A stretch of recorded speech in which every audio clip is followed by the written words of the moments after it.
do what I've done on the run just to grow when I plan. Grow when I plan. Give respect to the legends and OGs, the ones that have passed. Been in cuffs, did some time, took a loss, but we making it back. Yeah, we taking it back. Without them, wouldn't be where I'm at. I give thanks and respect to the legends like Jack, not alone, not alone. We all stand with this plan, cause the green spoon and Dan is Perone. Not a drug, this a natural plant. Gets you right in the zone. On the phone with my boy Eddie Left. He spent years in the cell. Legends we won't forget. No regrets. What I did, took a stand, made a change. Cannabis, it can heal all the pain. This one is for the legends. I wouldn't be who I am today without the legends who paved the way. I keep it growing till I'm in my grave. This one is for the legends. They fought for me to have the right to grow. Standing their ground so we can take control. Goes out to you when I pack this bowl. Legends, standing tall, standing tall. Soaking game from the OG Cervantes and Ed Rosenthal. Ed Rosenthal. Gave the torch to the next generation. We ran with the ball. We were growing in pounds. We the neighborhood legends. Got hooked on the sound of that Cypress, that Marley, that Willie, that funk, that method and Redman that knocked in the trunk. I'm a nerd, I'm a nerd. Just like Subcool, we teaching the nation about growing and serve. It can heal, it can help, it's a medicine, natural cure. What you heard is a government lie. Reefer madness, their tactic to scare you to try. Road we walk has been paid by the legends, so I keep it growing till the day that I die. This one is for the legends. I wouldn't be who I am today without the legends who paved the way. I keep it growing till I'm in my grave. This one is for the legends. They fought for me to have the right to grow. Standing their ground so we could take control. Goes out to you when I pack this bowl. Legends.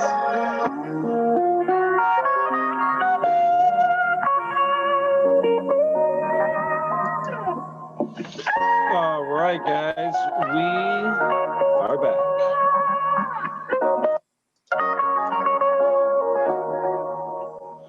All right, guys, we're back. We can't wait for another great week. I don't know about you, but since the first of the year, it's been nothing but technical difficulties on, I think, all of our ends. Everything from Facebook, social media, computers, rendering videos. We've been rendering videos, I think, for half the day today. That usually takes us 20 minutes. But it is what it is. It's 2021, right? What do we expect? So we're really excited today, guys. We get to sit down with some more legends in the industry. The new track we just heard is coming. It's upcoming, right? When you guys plan on releasing this track? That's the next single that's going to be dropping on February 1st. All right. So, guys, if you don't know, if you've been under a rock the last, I don't know, 4, 5, 6 years. If you haven't heard of Mendo Dope, these guys are amazing. Literally from the West Coast, growers, cultivators, artists. They've been able to hang out with some of the greatest people in cannabis that I can imagine. One of them is Eddie Lepp, who you guys mentioned in the song, which we actually had on last week, which is amazing. So a big shout out to Eddie. And again, if you guys are listening and whoever's tuned in, if we can show Eddie some support, there's a GoFundMe account for to help cover some of his health issues that he's going through right now. I know he just went in for some more procedures this week, so our love, hearts, and prayers are going out to Eddie. But today, guys, great show. Mendo Dope. I mean, Jesus Christ. I mean, you guys have cultivars, right? You guys grow trees. You sing to your plants. Like you're literally, you do everything I wish I could have done in my life, right? But before we get going, introduce yourselves to the people who may not know who you are. And then, tell us a little bit about your background and how you got into cannabis. For sure, yeah. My name's Old E. I am the writer and vocalist for Mendo Dope. Yep, and I'm Bleezy B. I do all the production, beat making, and all kinds of other stuff.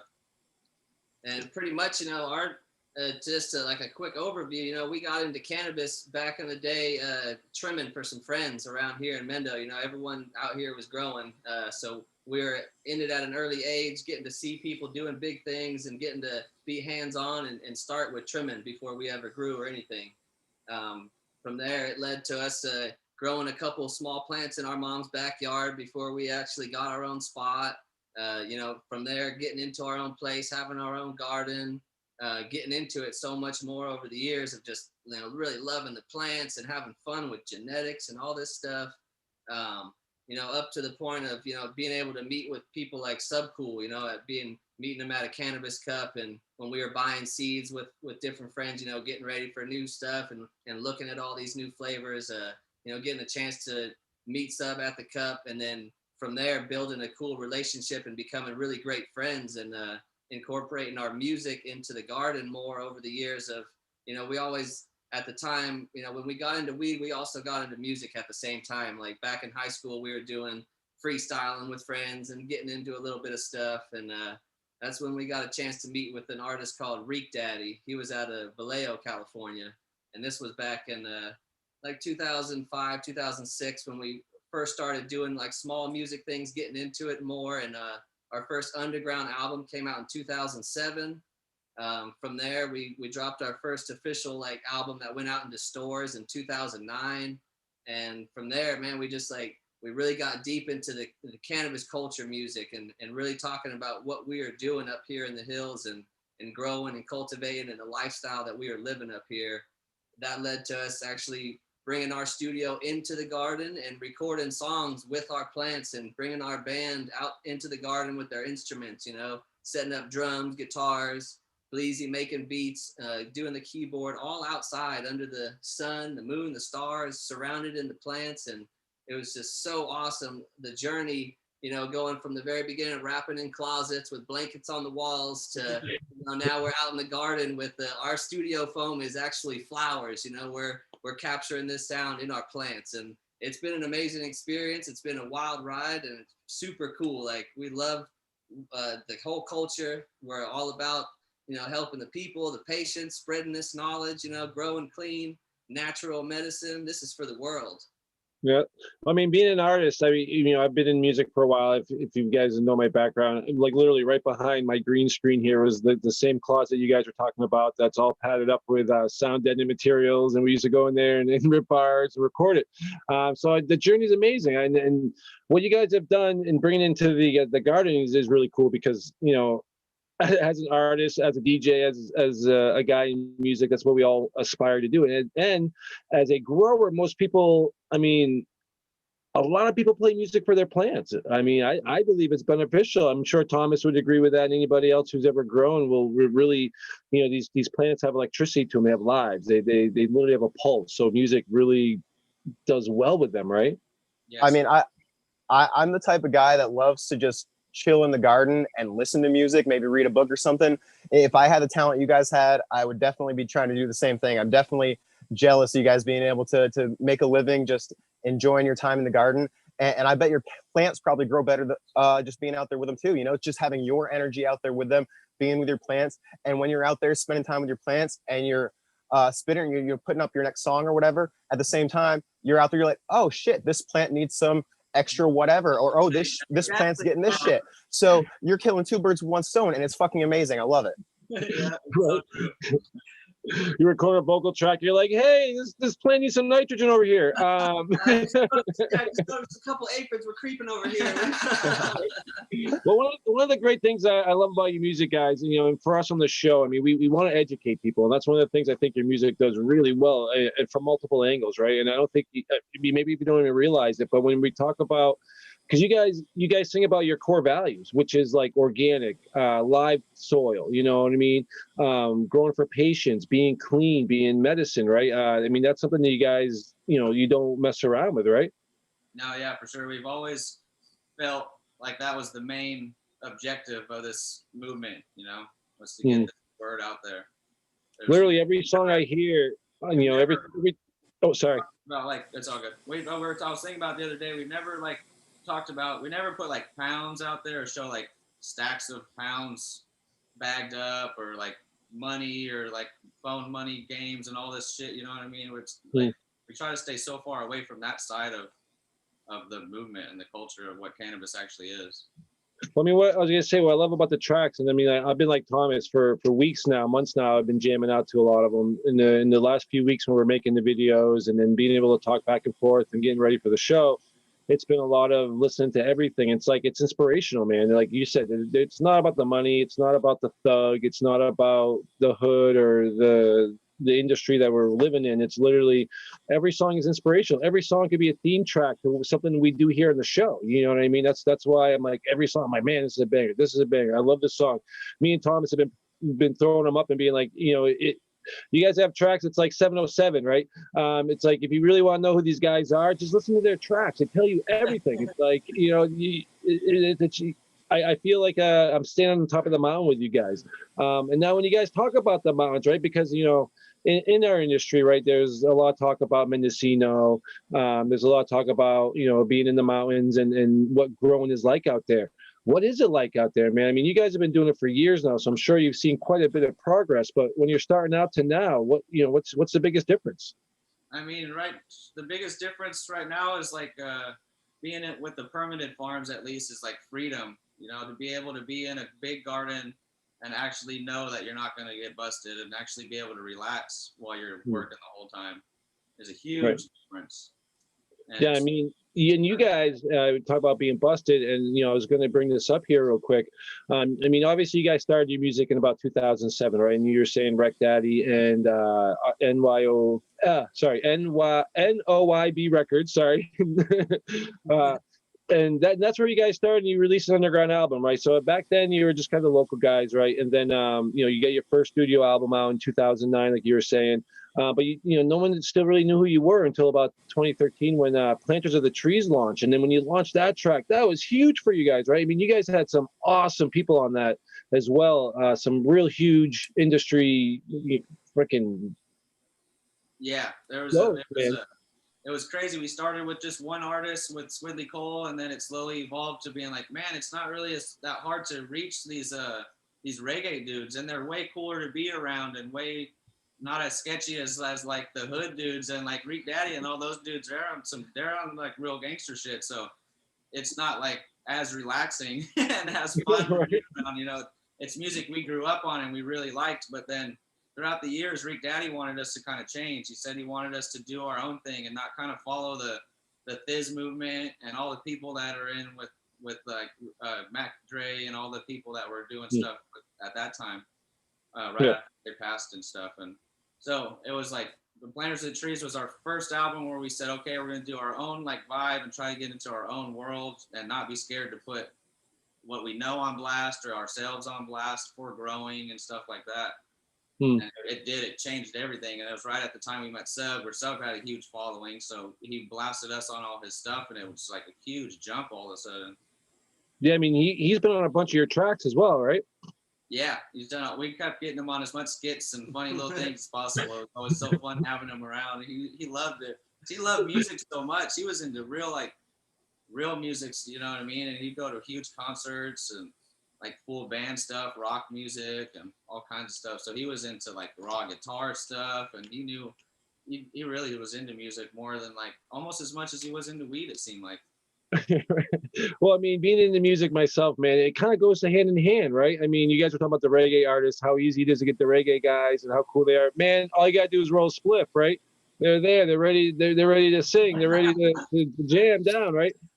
Being, like I said, being in the music industry, I got lots of friends in the reggae industry, and you know, and like you said, it's a vibe, man. It's a different vibe. It's when, you know, people, it's appreciation, I think, more than anything, especially when you're around plants. All my ganja friends, you know, literally they're plants in the living rooms, they're plants in the recording studios. You know, you can reach out and grab a nug here and there. It's a lot of fun.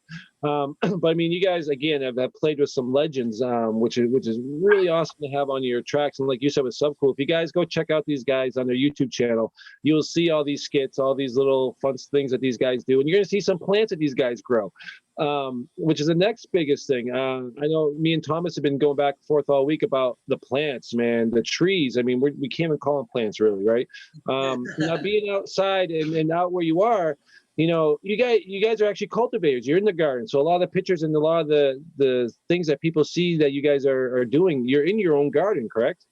Yep, for sure. Yeah, we've been doing you know, growing our own garden for quite some time now, and yeah, doing our own music in the garden. It's been a, you know, fully independent kind of grind that we've done our whole life of me and Bleezy being the foundation of Mendo Dope and really tackling all this stuff by ourselves and like even coming down to the filming and editing and pictures and all this stuff. We do a lot of that in-house by ourselves. And then, you know, over the time of getting together with the band, you know, when we started getting into that side of the music, and it was so dope to have the whole crew together rocking out. And the same thing with the farm, like when we partnered up with Green Shock, we have like a whole new group of friends that, and like, you know, our crew now that we work with. And so like the main farm that we're always filming for the Green Dope show that's on YouTube is the farm that we work at throughout the year. And then we take care of our farms at the house still too. But yeah, with the personal gardens that we do at the home and stuff. But most of the, you know, a lot of the garden videos that we started out on YouTube was always just our backyard personal grow. And then, you know, the last few years of, as things transitioned into the legal game and we partnered up with Green Shock Farms, we started filming the actual permitted garden and showing the, you know, what it was like in a big scale. Yeah, I mean, when we talk mountaintop, you are guys, you literally mountaintop, right? yeah, that property is extremely super badass, perfect weed growing property. It's a slice of paradise for sure. It's such a sweet zone, and it's just, yeah, it's right at the top of the mountain. This nice, perfect hole cut out, and it's just, oh, the plants love it up there.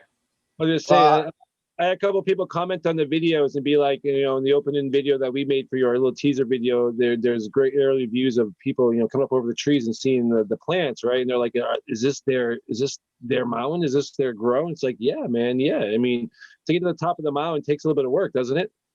Yeah, I mean, that property, they've been doing work there for a long time. It's crazy. I think the lady who owns it, who's like, who owns the permit and who we work with all the time, it's her dad, I think, is the one that first cleared that hole out. And it was a savage job when he first did it, I bet. It's a lot of work and a lot of trees that he pushed to the side and a lot of clearing, and then it's slowly just been expanded, and it kind of doubled in size when the permits went up, so it could be like super official. Yep. Tommy, so I was just gonna say that you know, I absolutely am super jealous of the weather that you guys have out there up on the hill. I mean, when it comes down to it, you're a huge topic when it comes to visiting new clients. I'll go out to a new client's home and there's like, okay, so I want to set up outdoor for the season and I want to grow a plant like this. And they pull up a picture of you guys next to one of your giant trees. And I said, okay, well, maybe in 10 years, but right now in Vermont, we have an early season. It's cold, it's wet. You got to finish early. And when you're growing giant trees like that, unfortunately for us, that means a crap ton of bud rot and mold on the inside of the plant. So unfortunately, there are some Vermont growers that can grow some massive trees and not have to worry too much about the mold. But for the most part, it ends up being a pipe dream. I show up to these clients and they're look at these trees that Mendo Dope's growing. Look at these. We want to grow these. I'm like, well, you can't grow those, but we'll do our best to grow what we can with what we've got. And in the meantime, you can dream about moving out to Mendocino. There's so many people that it's like Minnesota Nice, for example, like that we met through the time, that was like such a good grower. And there's so many growers like you guys in Vermont too, that it's like, if you had the climate, it would be amazing to see what some of you guys could do out here with just the way that it is naturally, and what you guys absolutely about the plant and how serious you guys are about the plant. It's so cool. And just like, yeah, it sucks there's not more places that are weed, like perfect for weed, like Emerald Triangle. There's something special about the whole flow. Well, I'm glad you said that word, the Emerald Triangle. So a place I wanted to go later, because I mean, it is a legendary. It's legendary, right? I mean, especially in our cannabis industry, everybody talks about the Emerald Triangle, the growing out there, Mendocino, and even right up into Humboldt, right? Now, I mean, a couple of things I want to talk about. I mean, we're talking about, you know, these great gardens, all these things, but you guys have not been devoid of any trouble, right? I mean, you guys actually got raided by the local sheriffs and what they call COMMET out there, which is a group that you guys have, which I was trying to find a little bit more information about, but couldn't really find much about. But these guys actually raided you. What happened, and how'd that turn out? Well, you know, it all came about pretty much where they said that the plants that we grew, you know, at the time we were supposed to legally be able to grow 25 plants. What, you know, a lot of the laws were saying, all the stuff online, everything that we would look up all the time.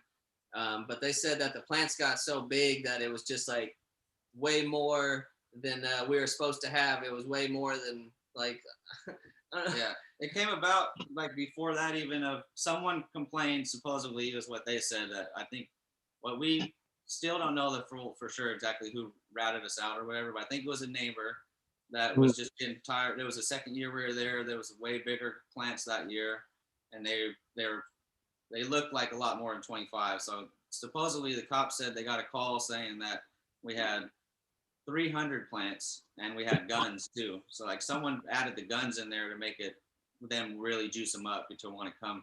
I think is what part of that was also. Yeah, they don't like to hear that when that stuff happens. When they hear the word guns, I mean, that gets you on a totally different level, right? Especially even on California, doesn't that bring you to a federal level as well? Yeah, it's like guerrilla warfare or something like that. The charge. Yeah. So out here, when I became a medical patient, that was one of the first things the doctors mentioned to me.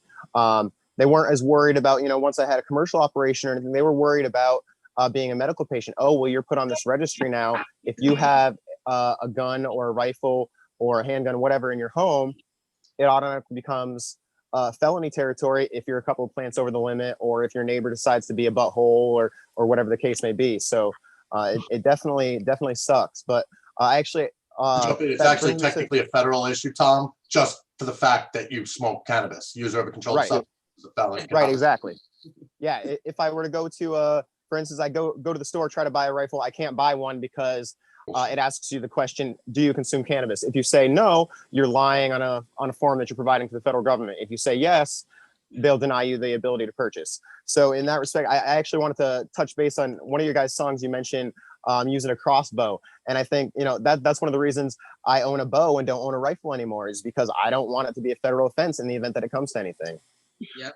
Yeah, this here in town was recommended to us that we get our crossbow game on, or like bow and arrows in general, because you can walk out with it that same day and it's no problem to have, and it's fun, also super fun for target practice. Yeah, I was thinking the same thing. Fun to shoot, absolutely. Yeah, because we just like shooting. We like shooting target practice. We grew up shooting with our uncle, since we were kids. So shooting's always been a part of our life. Where it's like it sucks that weed and the guns together is so looked down upon, but this is really an interesting point, because we see this a lot. I mean, Vermont's had a medical registry since 2014. We're a huge hunting state. Almost everybody owns a gun here. There's never been a prosecution. They could, like the U.S. Attorney's Office in the state of Vermont, District of Vermont, could go through the medical list and indict every single person with a gun who is on that list, and they never have.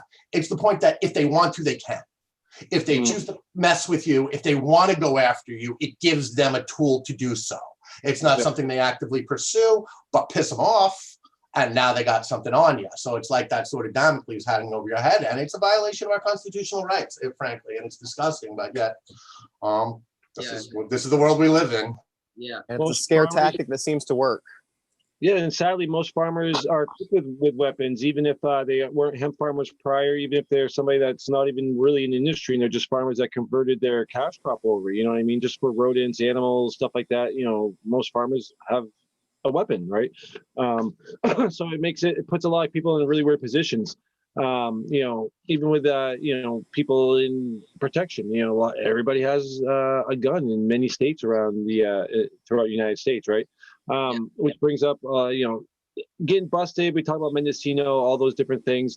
And we talk about California a lot because, like you guys just kind of said, like, does anybody know what's going on? Really? I mean, there's there's a law there, then there's like a bylaw that kind of precedes the law, then there's a question mark here, then they don't enforce it, and then they don't want to issue the licenses, and then they bust you anyways, right? Eddie Lepp was on the show yesterday talking about when he got busted for his plants. And he's like, literally, they're driving up my driveway and their cars are getting whacked by my neighbor's cannabis plants. They're up over my fence, hanging over my fence, but they didn't go talk to my neighbor. You know what I mean? So, I mean, as we know, literally it's trying to, pecking at somebody. Everybody say hi to my little guy. Hey, Connor. What up, dude? Hi. He loves the music, guys. He's been jamming out to it. That was something I wanted to mention too. There might be a couple of swears here or there, but for the most part, most of your music is kid friendly. Even when you're singing about, being okay to consume cannabis, but not to consume coke. It gets me talking with my 8-year-old, Daddy, what's coke? Oh, well, that's a perfect example of a conversation we can have right now and sit down and have an educational conversation about it. I love that even when you guys are singing about something like that, it's still educational.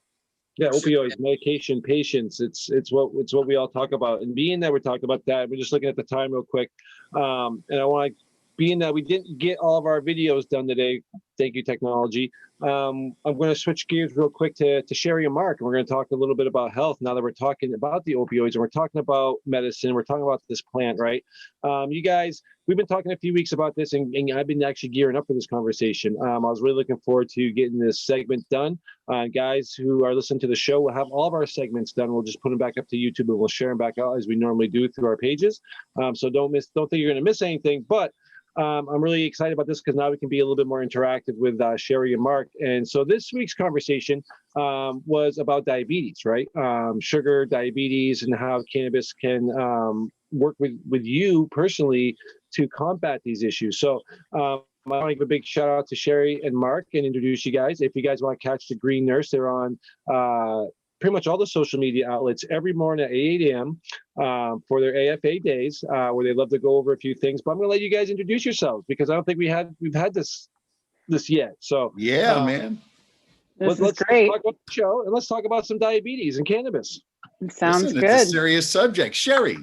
Oh, Go goodness, ahead. here we go. So anyway, so the Green Nurse, just in case you guys don't know, the Green Nurse, we're a global platform of health practitioners, registered nurses, medical professionals, and we teach and educate on the endocannabinoid system and the safe utilization of cannabinoids and other progressive therapies that support and nourish that most important system in our bodies. Mm-hmm. A lot of us nurses at the Green Nurse, we're also, many of us are medical cannabis patients. A large majority of us have overcome chronic debilitating illnesses.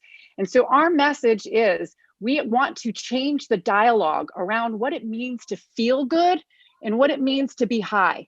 Okay, so we kind of changed the dialogue and we have an acronym for high. H is hope, I is inspiration, G is growth, and H is healing. So truly, this plant has brought about hope and inspiration for growth and healing to so many of us, including myself. Mm-hmm. And so we are really, really excited. We have a platform for patients where we do education, cannabis consulting, and medical cards. And we're just starting to ramp up our provider platform. And Mark, I'll let you take over from there. Then we'll get started on diabetes. So our provider platform is going to be amazing. Yeah, thanks, Sherry. So, we're really building a global community of healthcare providers.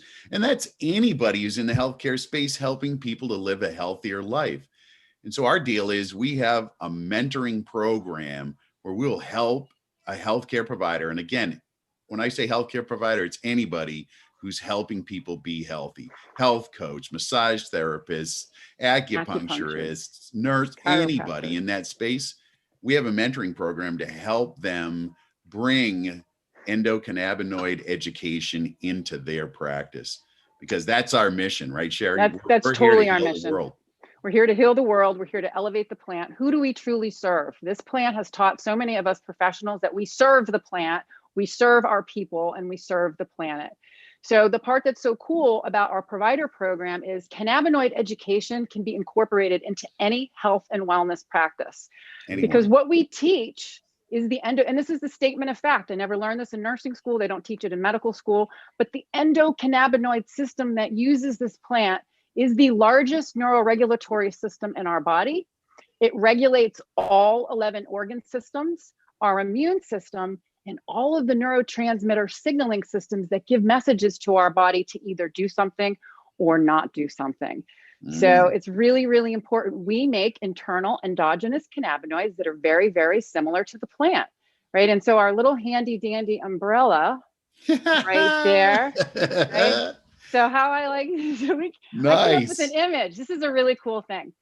And I have to talk about it because I want to drill it into people's heads. So a lot of people get all this education, they take these classes, these seminars, and the endocannabinoid system is a very, very abstract concept. So how I like to teach it is that all of the spokes of the umbrella are our different organ systems. The umbrella makes up who we are. So the spokes of the umbrella are our organ systems. The fabric that attaches to the spokes of the umbrella are those messenger signaling systems that give messages to tell the spokes of the umbrella what to do. The very, very tippy top of the umbrella is the endocannabinoid system that blankets on top of our entire umbrella. We make these components in our body like the plant to shower on our umbrella, to keep our umbrella going up and down nicely. So if we don't make enough of our own, guess what happens? If we don't make enough of our own nonamine and 2-AG that mimic the plant, well, guess what? We don't get rained on. And when we don't get rained on, what happens? Messages doesn't get to the fabric of the umbrella. Messages don't get to the spokes of the umbrella. And before you know it, our umbrella is breaking down. Yeah. So that's just a cool way of like explaining it in a way so it makes sense. So when we talk about diabetes, okay, this is a really cool thing. Patients will come to Mark and I all the time and they'll say like, well, can this help with diabetes? Can this help me? Well, it depends upon the type of diabetes that you have and what the goal of like, what is your goal for using this plant? Because there's two different types of diabetes. One is a structural problem where patients don't make enough of their own insulin. That's type 1 diabetes. Type 2 diabetes is a functional problem where patients don't respond to the insulin. And over time, they start to not make enough of their own.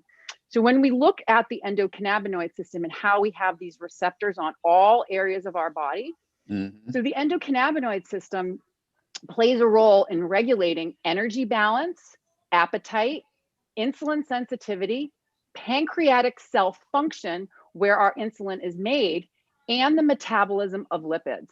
So that's really, really fascinating. And so, Mark, I'm going to let you get into what are the long-term complications of diabetes, and then I'll talk about the reported benefits.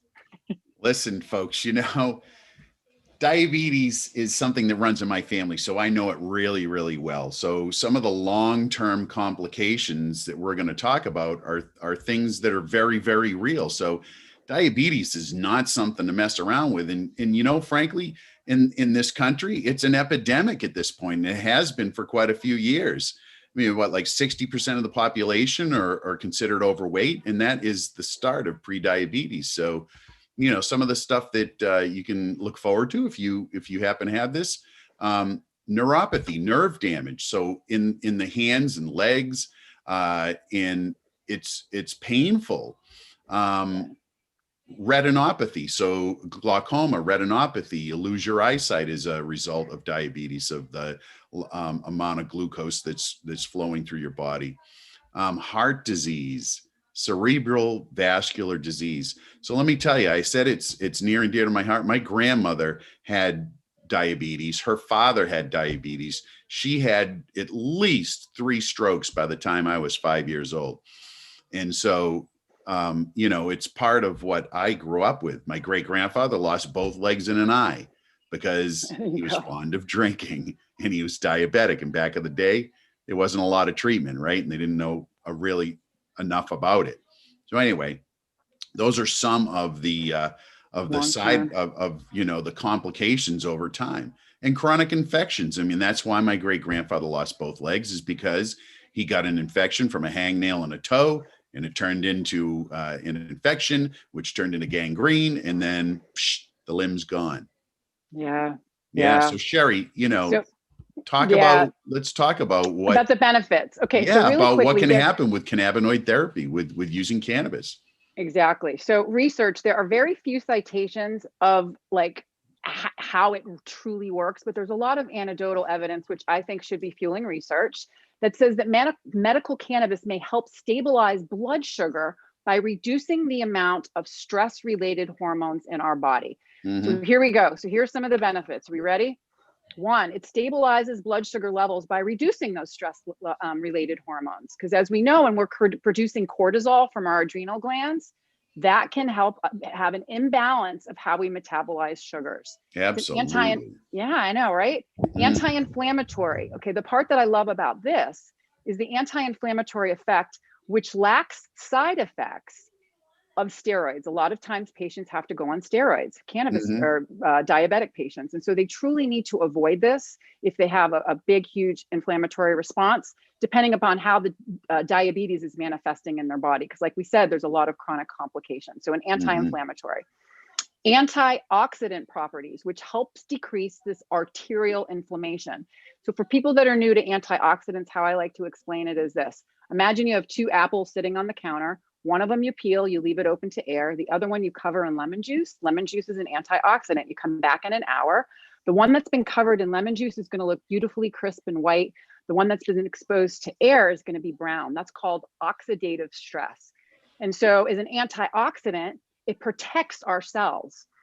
Other thing that cannabinoids do, it's a vasodilator. So it makes our vessels just a little bit bigger. And the part that's so good about that is it can reduce blood pressure and improve circulation. Mm-hmm. So those are key things. Brain, neuroprotectant. So cannabis helps protect the nerve covering or the myelin sheath that covers the nerves from an inflammatory attack. Really, really cool. Mm-hmm. Love that.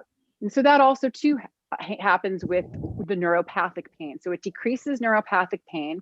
And as we just discussed before, the neuropathy comes from inflammation of the nerves that are caused by the proteins of all that sugar that's circulating. And listen, the traditional medicines that are available for neuropathy, pain, for relieving pain, really don't work that well. Like there's not a lot that work well, and cannabis happens to be one medication that actually does work for neuropathic pain.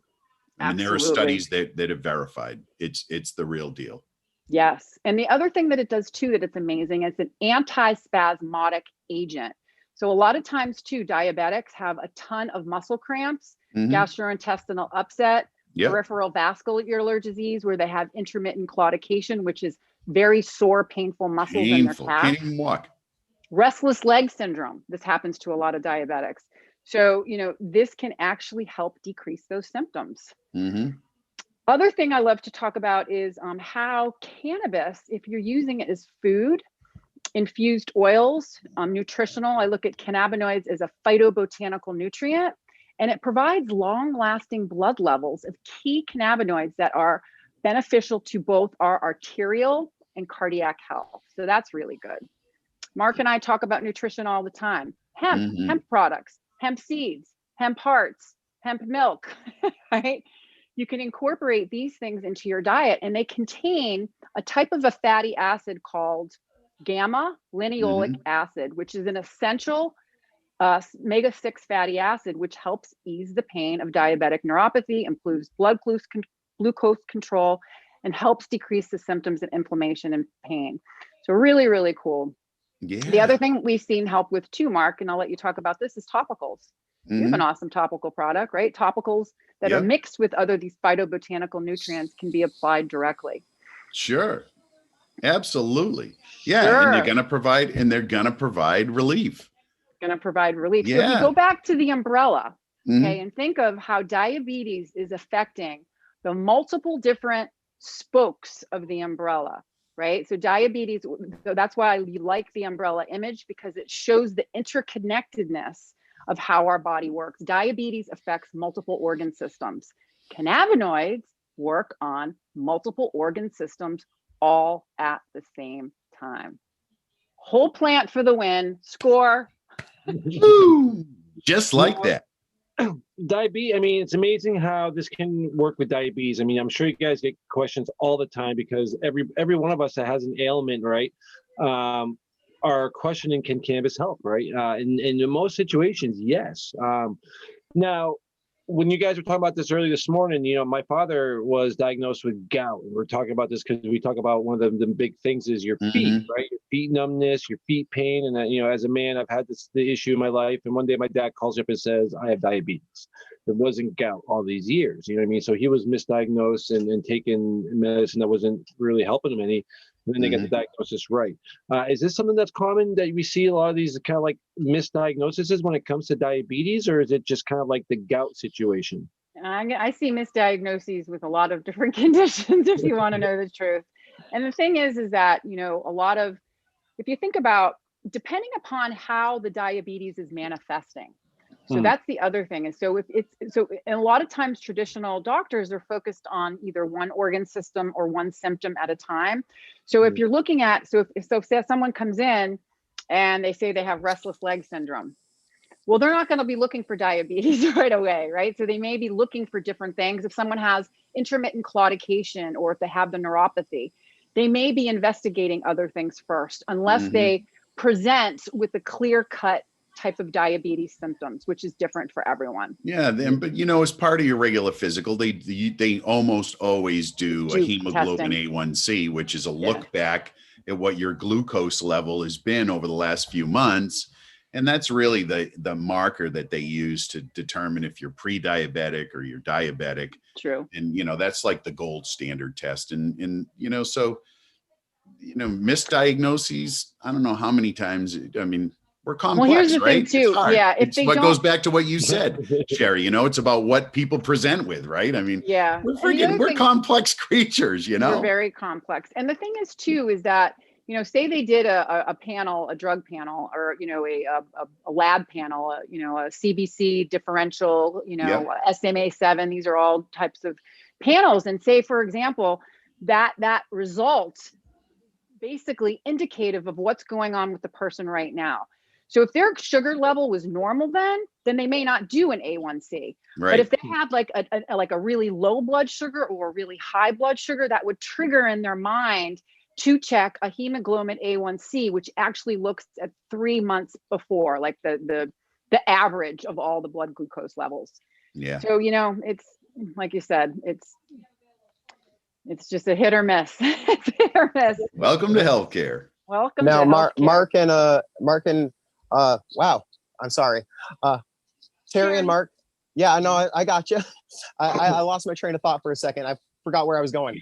I just wanted to say, I fall right off the tracks. I do that a lot. It must be this Dude, thing. I'm with you, man. Me too. So when it comes down to it, I love the shows that you guys do because they're extremely informative, and especially on the ones that like diabetes and stuff. My mom actually has diabetes, and that's one of the reasons I'm her caregiver. She actually lost the remainder of her toes on Monday. She had them removed via surgery due to gangrene issues and due to continuously having hangnails and infections. So I just wanted to, you know, say that I love the fact that you guys put out this information, because when it comes down to it, cannabis does help. But if they don't also have that healthy diet, limiting the sugar, removing the beer and the alcohol from their regimen, then they're not going to be as healthy as they can be, and they're not going to be able to beat it. Yeah, yes, you're right. Exactly. And now you know, it's perfect example of what can happen if you don't really tightly manage it. And listen, it's tough. It's tough, right? Unfortunately, she does not follow my food regimen. And so that's the thing too. It's with so hard to cannabinoids. change. Yeah, go ahead. So with cannabinoids and diabetics too, if you're really looking for that glucose control or managing those symptoms, inhalation is good for rescue.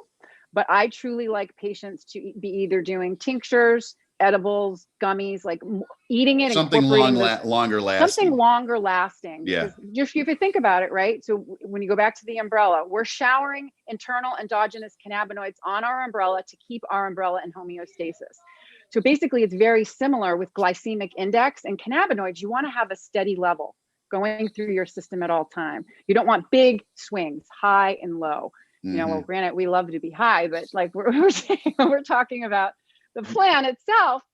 You know, we like patients to have steady levels in their system. And so that's why we support microdosing, multiple methods of administration, multiple different types of cannabinoids, and multiple different products. That's in our experience what we've seen has worked best.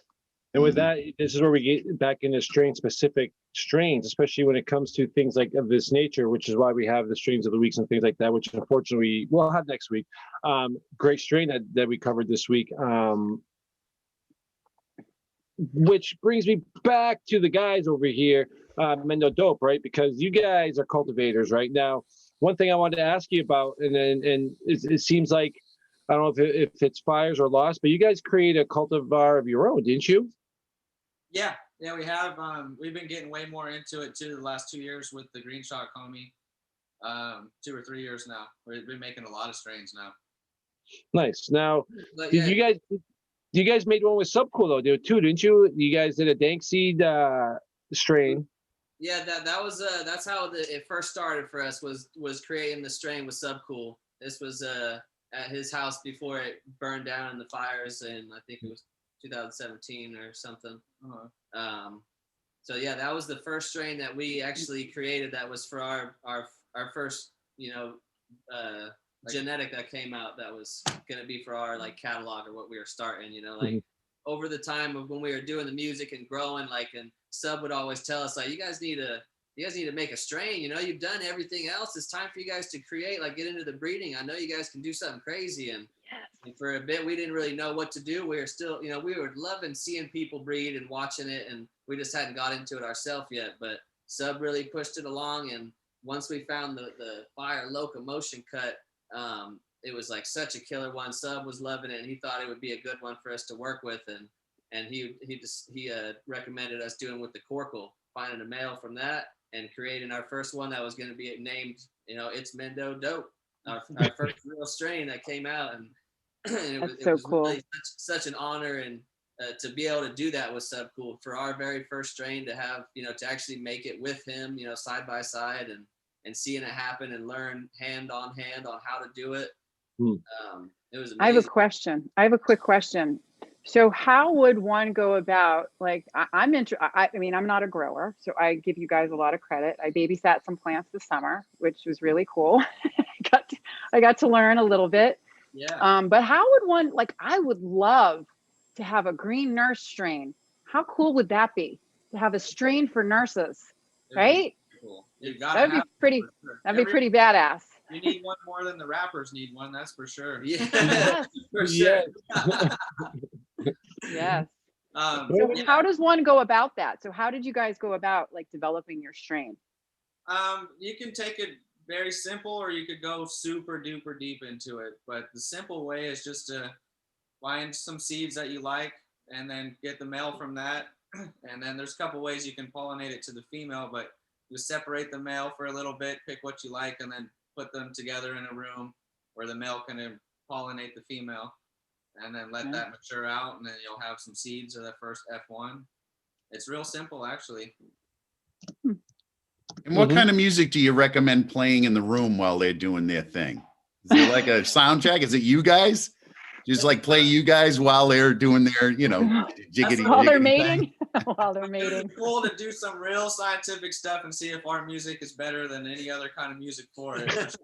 Because we did see on Mythbusters years ago, they did an experiment on there about plants and music. And I think on that test they did, it was rock and roll music that ended up being the Plants love rock. That's what they said.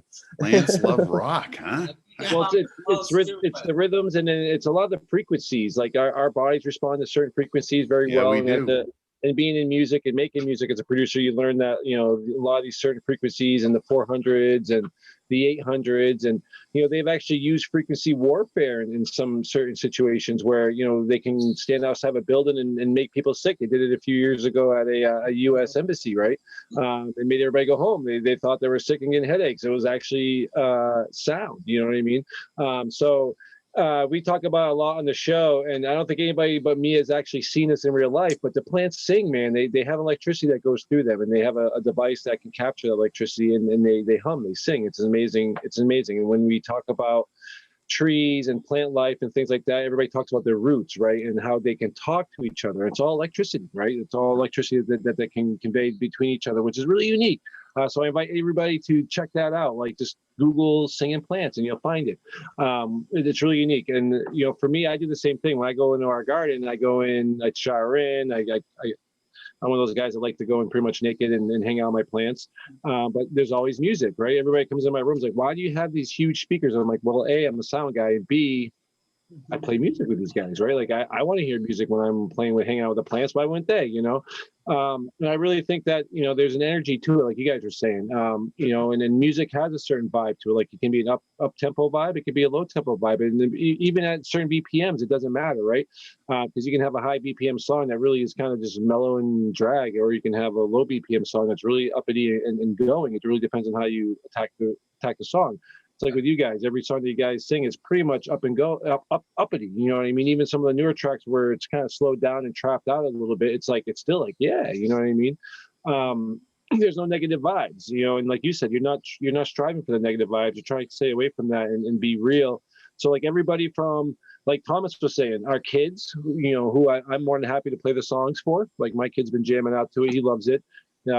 He's singing some of the hooks as jumping around the house, you know, to patience, right? Because I mean, it really is like, you know, I have no squalms about saying, hey guys, listen to this. You guys want to learn a little bit about, you know, have some fun with some music and learn about plants. Like these guys you're literally educating through your music which we can't do enough, right? And then with music, everybody listens to music, everybody listens to the words, and then it becomes subconscious to a point, right? Yeah. So it's good to hear when you guys do this, right? So when I introduced this, because like I said, we brought you guys on. We're in the East Coast, so out here, not a lot of people know who Mendo Dope is. You know what I mean? You guys came out to Boston for the Freedom Rally a few years ago, and everybody was like, "Holy shit!" You know what I mean? It's like the Cottonmouth King kind of a thing where it's all about the cannabis, right? So unless you're in our industry, and you have been in our industry for the last few years, you might not have been as seen. But now the music is expanding, and like you said, it's being accepted now, right? So all I can see is this next album getting bigger and bigger and bigger for you. And hopefully you guys get out here to the East Coast so we can hang out, smoke some blunts, and talk. But before we know it, I think we're going to get out west to see Eddie, I hope, before anything happens there. So, bringing the studio out to the garden is really unique, which is amazing, right? You guys have been rated. You guys have been in all sorts of different magazines too, as well, right? You've been in High Times, you've been in Cannabis Now, Weed Weekly, and even with one of our local guys out here, Greenleaf, right? So, being in magazines, doing all these tours, I can't imagine how much fun it's been for you guys. What's your words of inspiration for people? I mean, again, your songs are great, but like, what do you have for inspiration for people who are watching the show going, man, how do I do this? Oh man, I'd say, just do what you really feel like, you feel is right. I think, everyone should really love this plant, as we've seen over the time of how much it can help. It's not just about getting high, but the whole wellness theory about feeling good, about just enjoying your life, being happy. Not only that, but it's actually healing you. And like, I love what the Green Nurse crew over here was talking about, the whole endocannabinoid system. It's going everywhere. It's like roots in your body that's just spreading goodness everywhere. So I just think people, just try to stay positive. The world's crazy out there. There's so much negative things going on. And, I think that's something cool for us being way out here in the mountains and just kind of being away from so much chaos. It lets us really tap in with nature a little more and slow down and just like listen to the plants more, just like soak in the natural vibe and like, the whole earth, the feeling, the energy and everything. Just, I'd say people sometimes just need to slow down a little bit and just like enjoy the moment and just kick back and, relax, clear your mind and, just try to have fun and enjoy life. Right. I mean, you guys have been rapping it this way for a while about being medicine, which is great. You know what I mean? It's not like it's a new thing you guys have jumped on a bandwagon. It's been something you guys have kind of like pioneered in leading that charge with medical cannabis, right? Growing for the patients. You got, like you said, you've been with a lot of these legends, and one of your newest tracks, you talk about it. And it's amazing. We were playing it earlier about just being around legends who have made such an impact in our industry, like Eddie and Subcool, Donnie, and those guys, right? Rosenthal and all the OGs, that have been doing this long before us. People that we looked up to when we were, before we even grew, we were seeing some of these books and like, oh wow, what is this? Ed Rosenthal's Grow Book, and like checking it out and like imagining doing it, and that was, it's so cool to go from there, from what we've seen back in the day and now to this new generation and like people in our age and even the younger and everything. Like, we're just trying to carry it on and continue their legacy too. They're the ones that fought so much before us and made this possible for us to do what we're doing now. And now that it's changed again, going into the fully legal side and different things, we've been growing and, got busted and trying to, put this out just for the people, and get in front of it. No, it's amazing music. I love it. And again, we talk about health, we talk about law, we talk about legalities. You guys are the most down to earth, and educational. I mean, again, like you said, it's not about the money, the drugs, the lore. It's about education and health and loving the plant. Now, I want to switch over to Tim real quick from Vermont Cannabis Solutions. I'm trying to just keep an eye on the time here. I want to get everybody on board. Tim, thank you for coming on again. It's been another fun week. We have all this craziness going on in the government again this week. But I just saw a great article today that I couldn't wait to bring up to you, which kind of blew my mind. And this is something that I can't wait to hear your perspective on. But South Dakota, the state says lawyers cannot serve the cannabis industry. I don't know if you saw this, but Just to clarify, so there's an advisory committee in every state. Every state has a state bar association. The state bar association acts as, advisory panel for attorneys. Sometimes they handle attorney complaints. Your lawyer screws you over, you file a complaint with them. They, and they're an advisory body. And South Dakota is the first state out of 16 now state bars that have come out in legal adult use jurisdictions and said, yeah, it's an industry and they need legal representation. South Dakota said, no, you can't. And I can't help but think this is 3 70-year-old conservative guys who have been on this South Dakota bar panel forever. And are just, the exact stereotypical crotchety type you're thinking about. I'm totally expecting, because the American Bar Association has come out in support of this. And I'm sure that they're going to get a lot of pushback. Like I said, 16 states in a row have addressed this issue. 16 states have found the exact same finding, which is attorneys can work in the cannabis industry. The American Bar Association has found the same thing. So, South Dakota, it's almost like a schizophrenic state. They legalize medical and adult at the same time, and then the Bar Association comes out and says, yeah, lawyers can't work with it. I mean, it's such a disconnect from the, kind of powers that be and the actual people who live in the state. I mean, if they want this to be a legal industry, right? A legal, well-represented, proper, legit industry, don't we need our lawyers? Don't we need our contracts? That's not even, would you rather have this industry with, no legal support? It's ridiculous. And Andrew and I saw that today. We just kind of laughed with all the other amazing news today. That just kind of honestly got swept a little under the rug, given the huge elephant in the room that, we might now actually see federal change. Yeah, well, let's talk about that a little bit more. Federal change. What are we looking at, Tim? I mean, this is honestly one of those situations where you could not have hoped for anything better. The fact that the Democrats won both of those runoff elections in Georgia, I would have lost the House on it. I would have, I was betting on a split, 1-1, which wouldn't have changed the status quo. Now, barring any unforeseen weird stuff in a recon or anything, it looks like everything might change. This is now reset the MORE Act. This is now set the Safe Banking Act. This is now, the MORE Act passed the House. And it was Mitch McConnell who has really gone out of his way to make sure that it never touched the floor. Now, good old Mitch is the minority leader. And Chuck Schumer is now the majority leader. And Chuck Schumer, as he put in his tweet today, buckle up. They've been pushing legalized cannabis in New York for ages. This is unreal. What could potentially come from the Democrats now controlling both the House and the Senate as far as cannabis policy? My cannabis stocks did real well today. There's a lot of sense that this is, completely unexpected, but what we might need to actually see some change at the federal level. Which that's just incredible. It really, really is. So very, very exciting. Very, very exciting stuff. It's a shame to see what's happening in the Capitol. Everything else, it's not great. But as far as cannabis policy, it was a miracle. Right, there's a lot going on. There's a lot going on right now in the Capitol, unfortunately. But this is great news. As you said, Senate Mitch McConnell, minority leader now, which really kind of paves the way for a lot of these bills to pass that we were hoping for.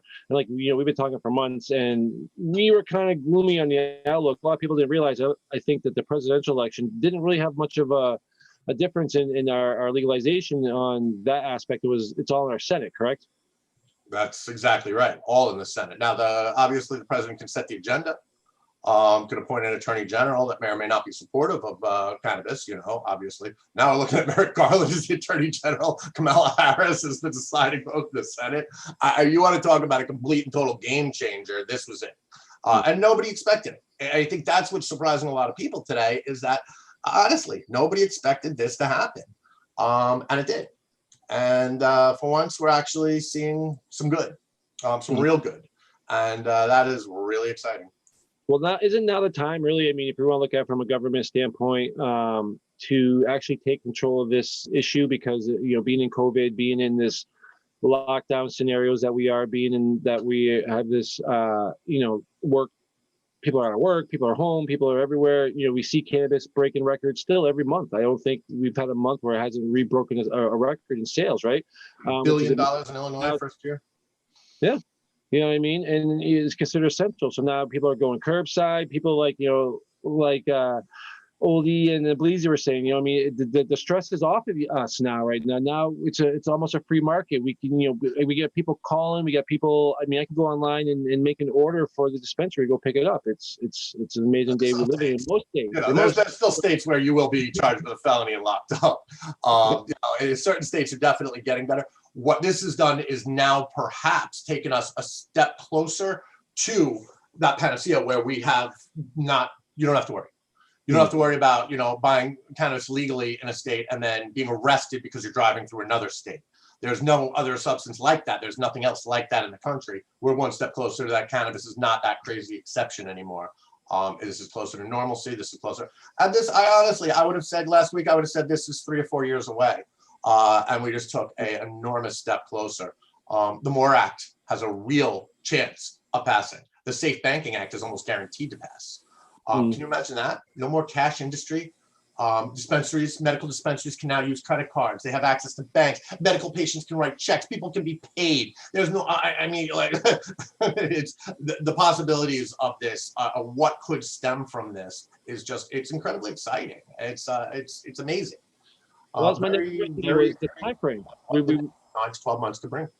I was gonna say the next question was time frame, because I mean we talk about this a lot on the show, and we almost beat the horse dead with this conversation, but we want to make sure people realize where we're at, right? We want to make sure people realize what it takes, and we want to make sure people really understand what focuses the government we really need to focus on to get these bills passed. And it's been the Senate, Mitch, the Senate. Now, like we said, it's switched, right? Now we have different controls. Everybody that's behind the wheels now seem to be very pro cannabis. And like you said, it speeds up the time frame. Do we have legalization in 2021? Is that something that No, we're not going to go to. I mean, that's it. I don't want to put unrealistic expectations. The federal government is not simply going to turn around and say we legalize a controlled substance. I mean, that's not going to happen. It's just way too much.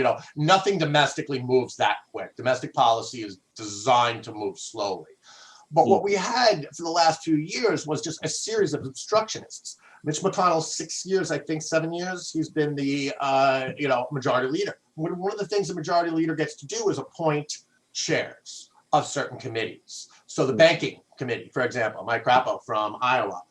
Before him, the Sessions, not Jeff, but the other Pete Sessions from Texas.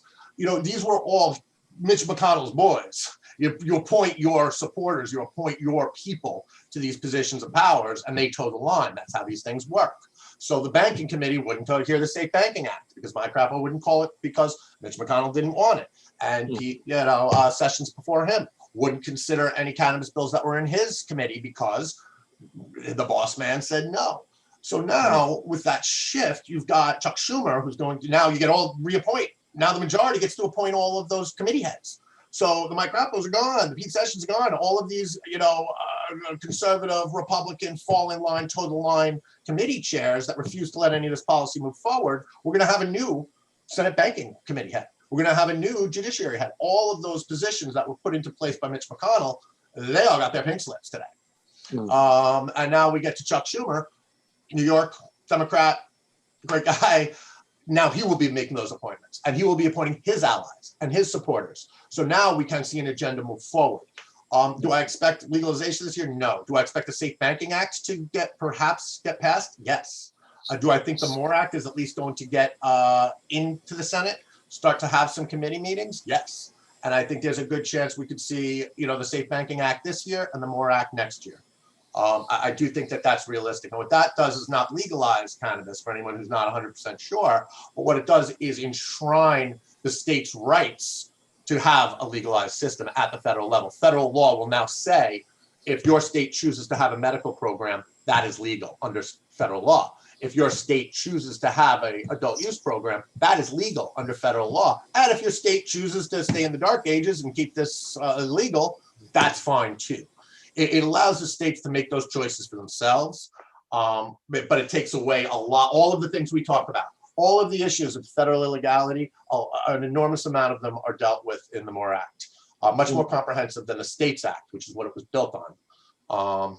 There's expungement provisions, there's provisions for the VA start, actually talking about cannabinoid medicine and the endocannabinoid system to veterans who probably stand to benefit more than anybody else from this in terms of sheer numbers and the type of disorders that people who are returning from a war zone have.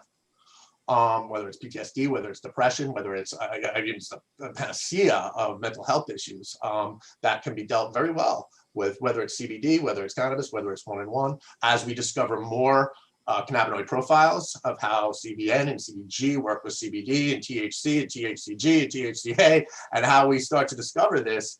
Now we can do so legally. Now we can start really helping a wider berth of people. And now we can start addressing all the prohibitionists. Well, there's no studies and this is all just anecdotal evidence. Well, now we can actually have those studies. Now we can actually have people standing up and saying, you know what, this cured me. When 15 prescription pills, one after the other to cure the symptoms from the side effects of the side effects that I'm taking from that one, and the side effect, gone. You want that? It's exciting. I feel like I'm a cloud nine today, even with all that. And now we're seeing this last week that the DEA was going to start issuing licenses and approvals for people to start doing research, right? Finally, after 2 or 3 years now that we've actually had lawsuits because of this, right? We've had multiple lawsuits. It's an ongoing 27-year thing. That, the University of Mississippi is the only DEA certified, grow facility. They grow shit.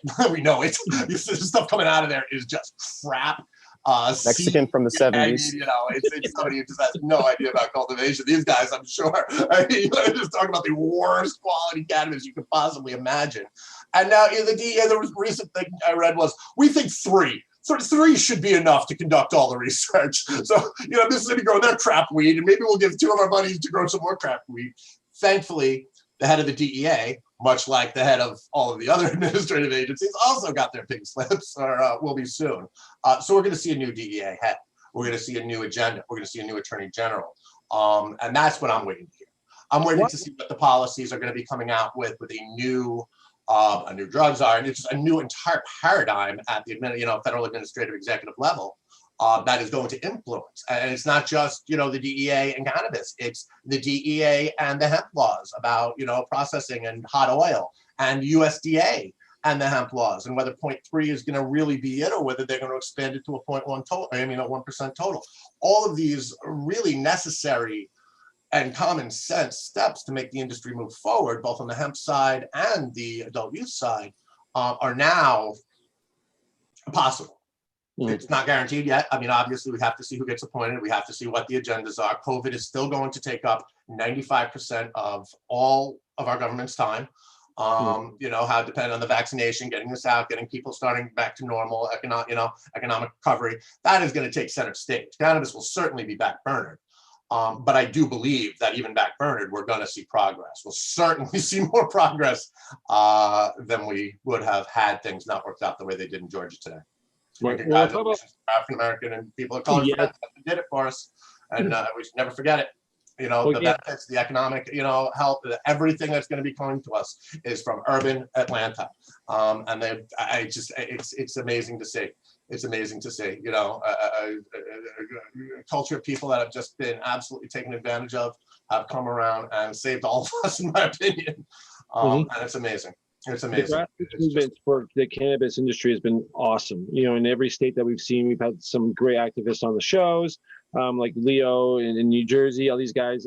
It's great. And even right down to the Mendo Dope guys. You brothers, your crowd, the nerd nations, the weed nerds, the guys that even like you guys, man, we wouldn't be here if it wasn't for them. That was the birthplace of this whole industry. Right, those are the guys that took the risk. The Ed Rosenthal's, the Eddie Lepps, and they actually served time. They came out, and then what they still do, they went right back to the patients, or right back to the fields, and they went right back to growing again. Didn't stop them.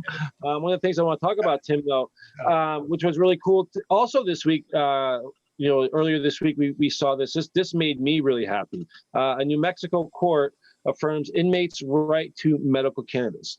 Now, this is really an interesting thing. I don't know if you caught that article, but they're playing off of a statute that's in their state about being able to use prescription drugs. Being in prison.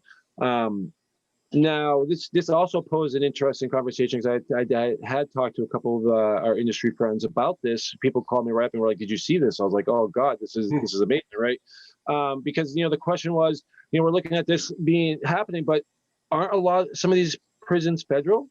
I mean, this is where we get into those weird lines because there's private and federal prisons, right? They're owned by the government. There's state prisons, there's federal prisons, and then in both systems there are public and private. Now, the federal government doesn't use private prisons very often, except for immigration. They love using the private prisons for immigration. Most private prisons are state. The feds have federal prison complexes. Not to say there isn't some outsourced, but for the most part, federal crimes go to a federal jail. You would not seen this ruling in a federal court system. This was a state judge, and the judge's ruling, which I believe was absolutely correct, was that under New Mexico's Medical Cannabis Act, that prisoner had the right to access cannabinoid medicine. And the fact that they were convicted of a crime does not remove that right from them. And it's absolutely right. It was a great call. Is it going to be upheld? It was just, it's the first level. Obviously, there's always intermediary. There's always appeals to state Supreme Courts. Whether or not that's going to be appealed, I'm sure some prosecutor somewhere who's got their panties in a bunch is going to try. But it was the right ruling. And maybe not. New Mexico is a really interesting culture down there. It's not a huge, it's an enormous state land-wise. It's a tiny state population-wise. It's a very libertarian bent. It's a very much do you, I do me, don't mess with me, and I'm not going to mess with you type mentality. And this fits right into that kind of paradigm. You choose to consume cannabis, that's your right. If it helps you medically, great. It's not my job to tell you yes or no or judge you for what you do. And if you're a prisoner, that does not mean you get second-rate medical care. If you have a doctor and this is prescribed and you've seen a benefit, yeah, you're going to get it. And I love it. That's fantastic. Again, just another piece of really good news heading us towards normalization that we always talk about, removing the stigma, having people understand this really is medicine. That. Okay. But we also saw on New Year's Eve, right? We're talking about convictions and people that are in prison for cannabis, right? Illinois has expunged 500,000 cannabis records on New Year's Eve. They have a goal to expunge this amount of records by, I think it was 2022, and they've actually crushed it. So, I mean, is this something that we all should be looking at? I mean, I know we talk about COVID and issues and all this other stuff, Absolutely. but like, what are we doing here? What are these states Mostly doing? white people made $1 billion in marijuana sales in Illinois in their first year in 2020. The fact that anybody locked up, and guess what race most of the people locked up are, $1 billion incarcerated does not fly. So expungement needs to be part of any legalization scheme. It's amazing that they're getting these expungements out there. Nobody should suffer. Nobody should have ever spent a day in jail or suffered any penalty for a plant ever. And it's horrific that they have. It's horrific. We've had people who's 10 years, 15 years, 20 years of their life taken away from them over a harmless plant. I mean, it really is insane. It is absolutely insane, and it's still happening to an extent. So when you have a legal adult system and you have a 80%, Caucasian white industry making billions with a B, the thought of anybody being locked up simultaneously is, again, insane. So I'm happy to see that they're moving that forward. You hear prosecutors, the paperwork, it's going to take so much time. It was a crime when they committed it. It was stupid then, it's stupid now. It doesn't take that much paperwork to hit delete on a computer. Delete that record, let that person have their life back. Frankly, I think anybody who spent any time in jail should receive a cash payment. Give them $1,000 for every day they had to spend in a cell for no reason. Yep. No, I agree. That should be part of that should be part of what the tax money goes to. The tax money should go towards reparations for the people that have been locked up wrongfully for cannabis. When it comes down to it, none of killed by police, pets killed by police, homes seized, lives ruined, businesses destroyed, asset forfeiture, houses seized over an eighth. Mississippi, try that. Alabama, entire house. If you have other charges on you, if you're a major drug kingpin in some other way, shape, or form, or if you have some sort of a extraneous weapons charges or assault charges or something, I can see still keeping you in at that point. But if you just have cannabis charges, especially in a legal state, at this point, they should be letting you out, and some of those tax monies should be going towards reparations, helping you start a business, helping you do what you wanted to be doing to begin with, which should have never been illegal to begin with. That transcends. And look at Eddie, what happened to him. Look at what happened to these founders out in California who are merely just trying to help patients. You know, these ridiculous jail sentences, this ridiculous. No, if you're out there destroying the environment and poisoning and, you know, shooting people and being violent, yeah, no, that's an issue. If you're growing dope to help people and you're locked up, or you have been locked up, or you've had your house destroyed, or you've had your family torn apart, you've lost your children. Yeah. I mean, come on, we can sue for anything in this country. We can sue for a lot less than that. So you know, the expungement it's a first step, and it's without a doubt absolutely a necessity. And that's why a lot of people are really supporting the MORE Act versus the States Act at the federal level, because the States Act, while it did also allow states to do this on their own, did not incorporate any sort of federal expungement provision. There's no way to expunge a federal record. It's impossible. So this really opens up a pathway to those who may not been convicted under state law where they can get expunged, but under federal law, now even those could potentially be expunged if the MORE Act moves forward. And again, that's hope that a lot of people never thought they would have. Most people, you know, once you get a federal conviction, that hangs on your neck forever. And this now is a potential way out. And that's, again, it's a good day. I've been following it really closely, Tim, and I'm glad you had brought up the MORE Act, because I'm extremely happy to see some momentum with it and hopefully see it move forward, because when it comes down to it, not only the huge benefit for the people that have received some sort of federal offense due to cannabis over the last several decades, but the major benefit that comes along for the veterans. I mean, I deal with so many veterans on a regular basis that are worried about losing their benefits and not being able to continue receiving benefits at the VA hospital and stuff if they get caught using any sort of cannabis medication. And we had gone. I mean, it's so much. How's Section 8 housing?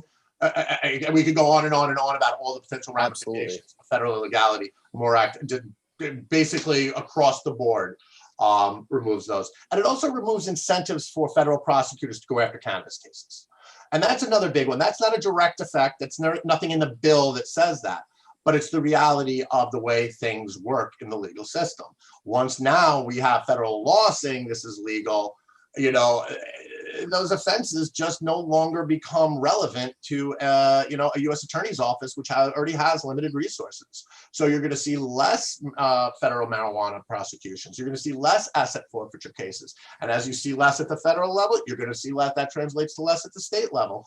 And, you know, just like alcohol prohibition, once you get those federal changes, it is like dominoes. And eventually, you know, Alabama and North Dakota are going to be the only states left prosecuting people. Even North Dakota is on the way to legalize. Utah can prosecute all the pot people they want. Just, you know, it's, you know, it would become to the point of absurdity. Now, until that happens, pretty much though, you know, if anything gets put before a federal judge, all the judge has to say, well, cannabis is illegal on a federal level. That's it. That's still it. That is still it. And you get some federal judges, like our chief, you know, justice here in Vermont. Last time I was in front of her, said, "Well, you know, this isn't even legal under Vermont law." Well, my client wasn't legal under Vermont law, but at least like that was kind of nice, the acknowledgement from the federal judge. Not that it would have made any difference, because even if it was legal under state law, but at least they're acknowledging that distinction. And I think there's less emphasis on federal prosecutions of acts that are legal under state law. We're really, that's a slippery slope, man. You know, in a state, we are a collection of states. We're a laboratory of democracy. We're an experiment. And when you have states saying you can do something and the federal government coming in and saying, no, you can't, that creates a lot of problems for a lot of people on both sides of the political ideology. I mean, that's just not right. That's not what the federal government was meant to do. Federal government wasn't even meant to have police powers. Police powers are preserved for the states. The states are supposed to be making those decisions. So all, you know, this is good. This is where the momentum is on our side for once. Then it's all back to California, right? Because they're their own mess over there. I see the guys shaking their heads and laughing with us. The last thing I want to bring up, though, and this is something that I think everybody's going to love, especially Sherry and Thomas, everything. It was about veterinarians, right? Which was unique. I don't know if anybody saw this article or not, but veterinarians can consult on marijuana and CBD therapy for pets under law. in Michigan now, right? So the governor signed a bill that would allow people to talk to their veterinarians about CBD usage, which is amazing. This is something we need to see more in the medical industry, like we talk about with the green nurse, and what they're trying to do, and make it acceptable and break that stigma, and be able to feel comfortable. I mean, it's kind of funny when we talk about how many people feel comfortable giving their dog CBD, but there's still the stigma that people won't try it. You know what I mean? The testing that needs to be done, stuff like that. So I figured you guys would enjoy that. I got a quick story for you on that. So there's a lot of patients who will come in and will purchase. So a lot of patients will do consulting for their animals first. So as nurses, I've done consults for dogs, that have seizures, dogs that have cancer, cats that have anxiety. And so it's the endocannabinoid system. I mean, it's still the same system. So it's interesting when these fur baby moms and dads see an effect in their animal. So they're doing animal testing, seriously. And they're like, wow, if that can do this for my dog, if that can do this for my cat, gee, they don't lie. Animals, it's either going to work or it's not going to work. And when they see a benefit of the animal, improving the quality of life, seizures going down, tumors shrinking, right? It's an incentive for them to try it. So we're all for that. Plant medicine for the win. I'm right there. I'm right there with Sherry on that one, Joe. I did read that article as well. And after reading the article, the first thing that came to my mind was the next step is they need to have a course or a requirement in veterinary school, as well as in medical school for CBD, for THC, in nursing school, for cannabinoids in general. They need to be teaching the medical community about this plant. The plant is going to become legal. It is going to become descheduled. It's just a matter of time for when it happens. So why not train the people now who are going to be the doctors, the veterinarians, the nurses of the future to do it the right way? Yes. And here's another statement too. Nurses are the most trusted profession for 18 years in a row. 2020 was the year of the nurse, celebrating Florence Nightingale's 200th birthday. The WHO just named 2021 as the year of the nurse.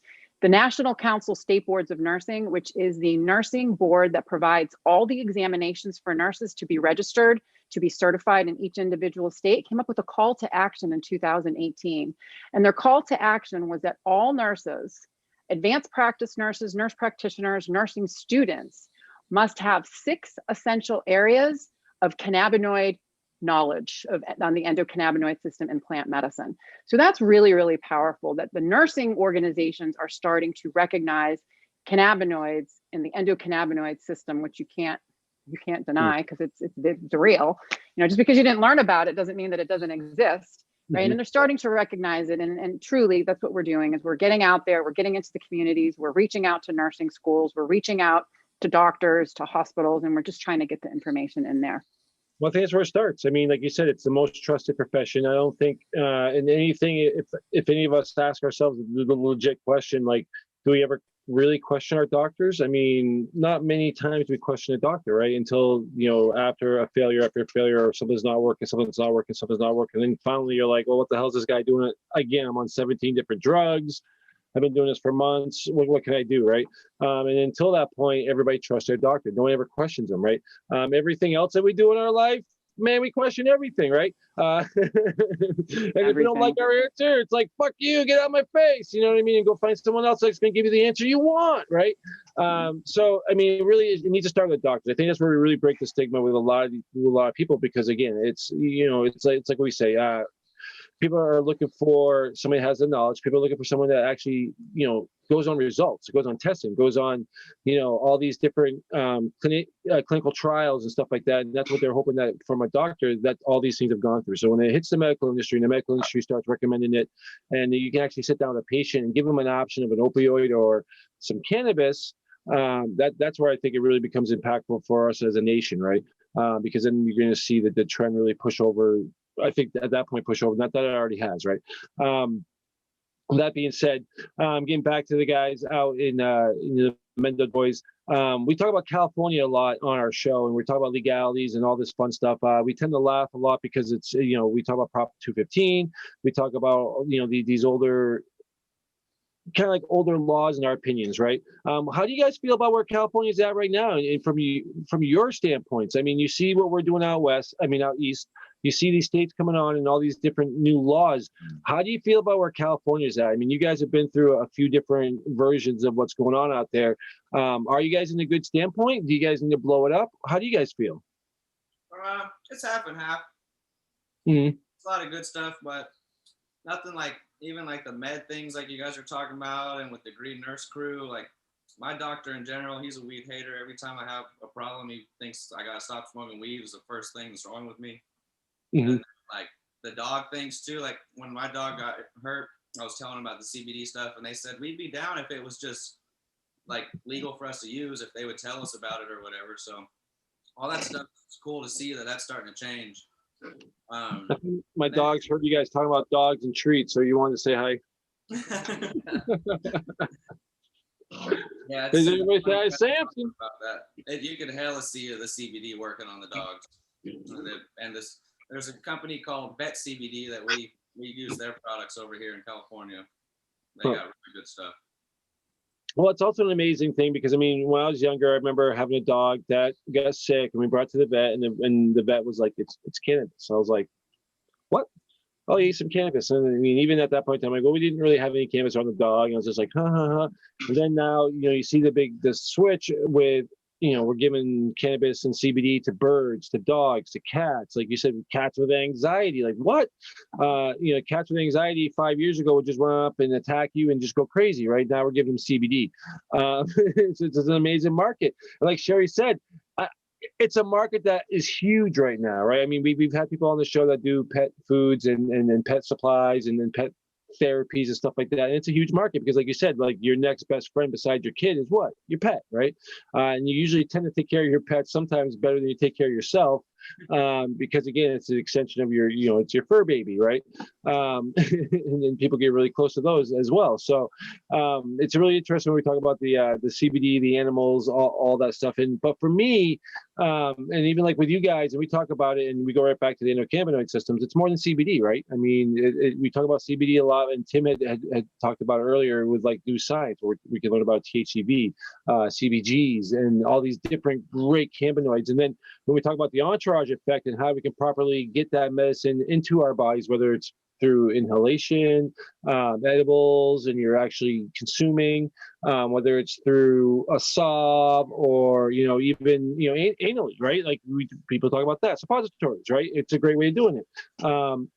I was seeing some things this week about, inhalers and eye drops and all these other crazy ways to, I can't imagine doing an eye drop of THC. What would that be like, right? Just because of the way it gets into your body and how quickly it reacts with you, right?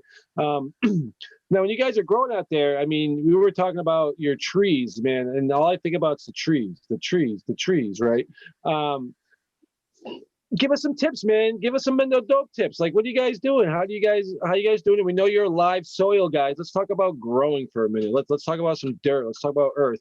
What do you guys like to do out there? I mean, me and Tom were laughing, we're out here and we're growing out of like 3-gallon pots because we're in a tent. We don't have any room. And then we look at you guys and you're in like 100-gallon pots starting with a seed. You know what I mean? How much of a difference does that make? And then in your type of growing, like the no-till, like let's talk about that.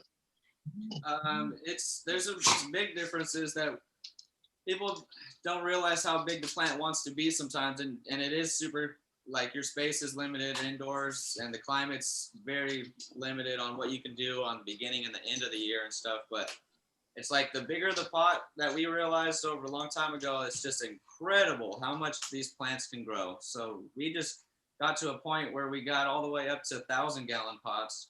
And then pretty much after that, it goes in the ground. And then it's just like even crazier than 1,000-gallon pot. It's outrageous what these roots can do and how big these plants can be.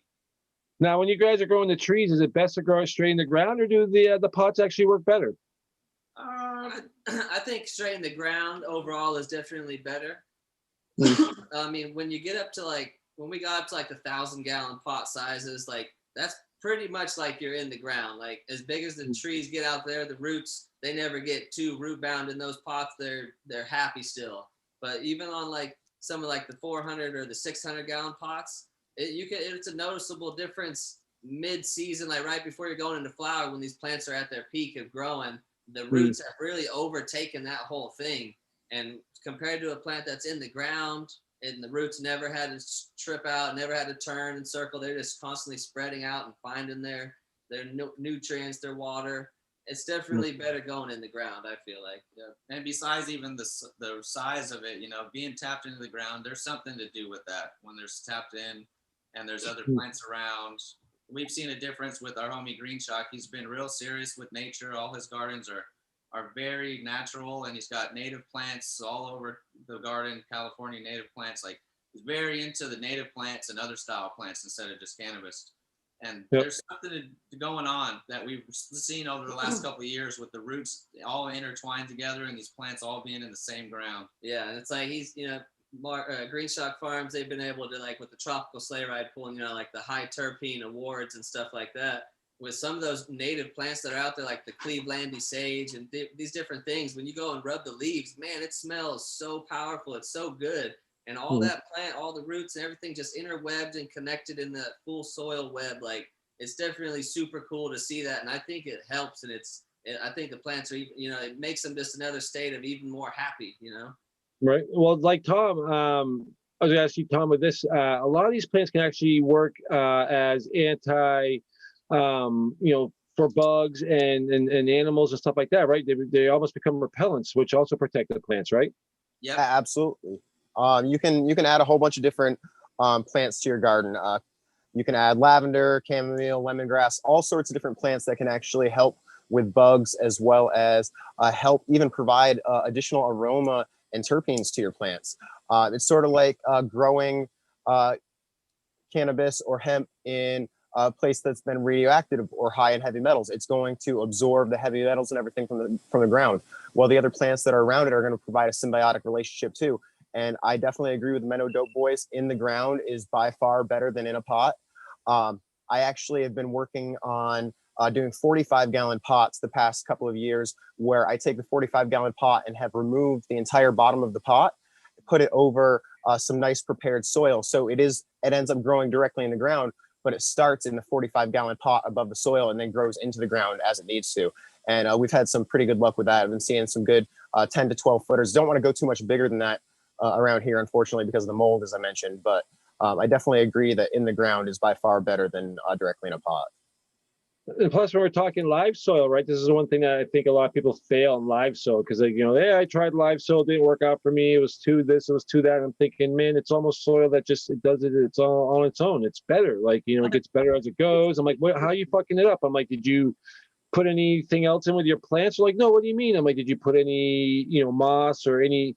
Like, worms need to eat too, man. And if you put it in a pot, where do you think they're going to get food, right? So it's like something that we always want to bring up and remind people if they're going to try something like that. Then with their teas and stuff like that, right, Tom? We hear this a lot. People fail. One of the first things people mention to me when I go and run a consultation appointment is, "Oh, what type of bottled nutrient do I need?" Shit, man, you don't need no bottled nutrient. You need a nice grow bed. So I have a 4x8 grow bed that fits perfectly in a 5x10 tent for you to be able to go in and be able to work around it. This 4x8 grow bed's about 2 feet deep, and it's been going for about 2 years now. I give it one compost tea at the start of veg, one compost tea at the start of flower. Other than that, just straight water. I've got it set up on a watering system, waters as needed with a blue mat, and that's it. It doesn't need anything. When it comes down to it, after you've properly established a good organic living soil, it's like child's play. It becomes easier than anything else. People are, oh, well, yeah, I'm going to go organic, but I'm going to do the bottled nutrients. Horrible idea. You can easily make a good living soil, even if you don't have the room for a large living soil plot or a large living soil bed. You can do 10-gallon, 15-gallon super soil, and then refurbish that soil into your garden in the springtime, or use that soil and make that into your living soil after it's had a couple of runs and has established a proper diversity in the soil and a proper biology, just the proper microorganisms and everything that you need to have a proper grow. Once you have everything that you need in the soil, the plant just takes what it needs. It's really, really hard to actually burn a plant in organics. Now, it can be done, so don't go throwing your plants directly into some cow shit or anything, but it's definitely a lot harder to burn a plant organically than it is synthetically. And the plant's going to love you a lot more in the end, and it's going to provide you a better medicine and a better plant overall in the end. And I don't know about you, but I'd much rather prefer an organic plant that I know whatever I'm consuming is healthy and isn't full of metals and stuff that they wouldn't want me putting in my water anyway. So if they don't want it in my water, why would I want it in my bud? Exactly. Hell yeah. Exactly. Now, guys, what's the biggest plant you've ever grown? I mean, Thomas just remarked about 12 footers. I mean, we've seen some pretty big ones out here in greenhouses that, like I said, 50-gallon, 100-gallon pots. But I mean, I've seen some plants that you guys have where you're on ladders, right? What's the biggest plant you ever had? And what do those plants yield? It's the biggest. What do you think the biggest? Like 13-foot, like the biggest like yielder and girth of a plant probably was like 13 foot by like 14 or 15 foot wide. Circle on all edges, just nice canopies, buds everywhere on full Pretty circle. much like the full living room or bedroom. And then those you will like depending on the right strain. If you have a strain that's heavy and not too sativa, because we go with some more sativa dominants for outside because they just the more indica in there and they're slower growers and they mold way more. Yeah, because stuff still definitely molds out here when it gets too chunky and too big. You know, we still have certain areas that get some of that coastal fog that come in and just like they get moist. So we tend to stick away from the super dense big buds. But I think like one of the biggest heavy implant we did was it a 12? Yeah, like 12-pound plant. I think was the biggest one that we ever had. You got me beat by quite a few. My biggest was about 7, just under 7. So you guys have me beat by almost double. I would love to live in Mendocino. Yeah, right. I mean, people talk about the Mendocino Valley. We talk about like the Emerald Triangle, right? And you know, if people don't know Mendocino, Humboldt, you know, there's lots of documentaries on the whole industry out there, right? We've seen like Murder Mountain on Netflix. That must hit home to you guys a little bit, right? Because it's right in your backyard, really. You know what I mean? And it's right with your growers and people. How realistic are documentaries like that? Something like that? They're for sure all like they had them on MSNBC. You know, like in the beginning, like back in the day, like probably 2004 or 5, we started seeing them on MSNBC, the first documentaries, I think. We were tripping when they first came out on regular TV. We're like, holy shit, they're showing weed stuff on regular TV? Yeah. Like not on a magazine or the internet or something. It was crazy. And then it expanded. So I guess the most recent big one was Murder Mountain, kind of. And that's all true stuff. It's just certain people, you know what I mean? Like Murder Mountain was more about the crackheads that grow weed, not just about the regular farmer. And then the MSNBC ones show a lot of dudes that like to show off and talk money. So they're talking about how much money they're getting off their garden too much. So it's just like, and there's all of those kinds of people, but there's a lot of, you know, it's a mix of everyone's. They haven't had a good documentary on any real people yet. Yeah, I was gonna say that. So I don't feel like they've hit the perfect person who are told the real story of like the actual culture and what people are supposed to really like get from the plant. Yeah. Somebody needs to put them in touch with you guys. It's just we talked about it before, and it's not as exciting when it's positive. When there's negative stuff, it's more people like it more. They want like stuff to happen where it's like people are getting into arguments, some drama going on, and we have no drama and we're all positive. So it's like not the best mainstream move for people. Yeah, well, it's just like the news. It's just like the news. You don't hear about all the puppies that were saved today or all the cats that were rescued from trees. You hear about the riots, you hear about the gunshots, etc. That's what people want to see in the news too. So the news knows that and they want their ratings, so they're going to do that. So unfortunately, I think you're right. And I think documentaries have fallen into the same path. And I'd like to see a nice, happy, positive documentary about cannabis as opposed to Murder Mountain. Yeah, for sure. I'm down for that game. I think the approach is like you guys said. There really isn't nobody out there with like the Eddie Lepp documentary talking about going to jail for patients. You know what I mean? Like you guys being busted for patients. Ed Rosenthal's, these guys that are literally just like all about patients and free weed and getting to and helping everybody. Rick Simpson, stuff like that. You know what I mean? People who really put their life on the line, who've been doing it forever. Even like stories like Subcools and all these crazy stories. I mean, people don't understand 10 years ago what the industry was like, how in the shadows you had to be, how big the industry was and how the network worked. But I mean, again, like you said, it's amazing to see it just a few years ago hit TV. And now I see Martha cooking with Snoop Dogg on TV all the time with cannabis, right? And it's like, what? 10 years ago, I would never have thought this, right? Because, we're still smoking weed, selling weed, and doing it in the dark, right?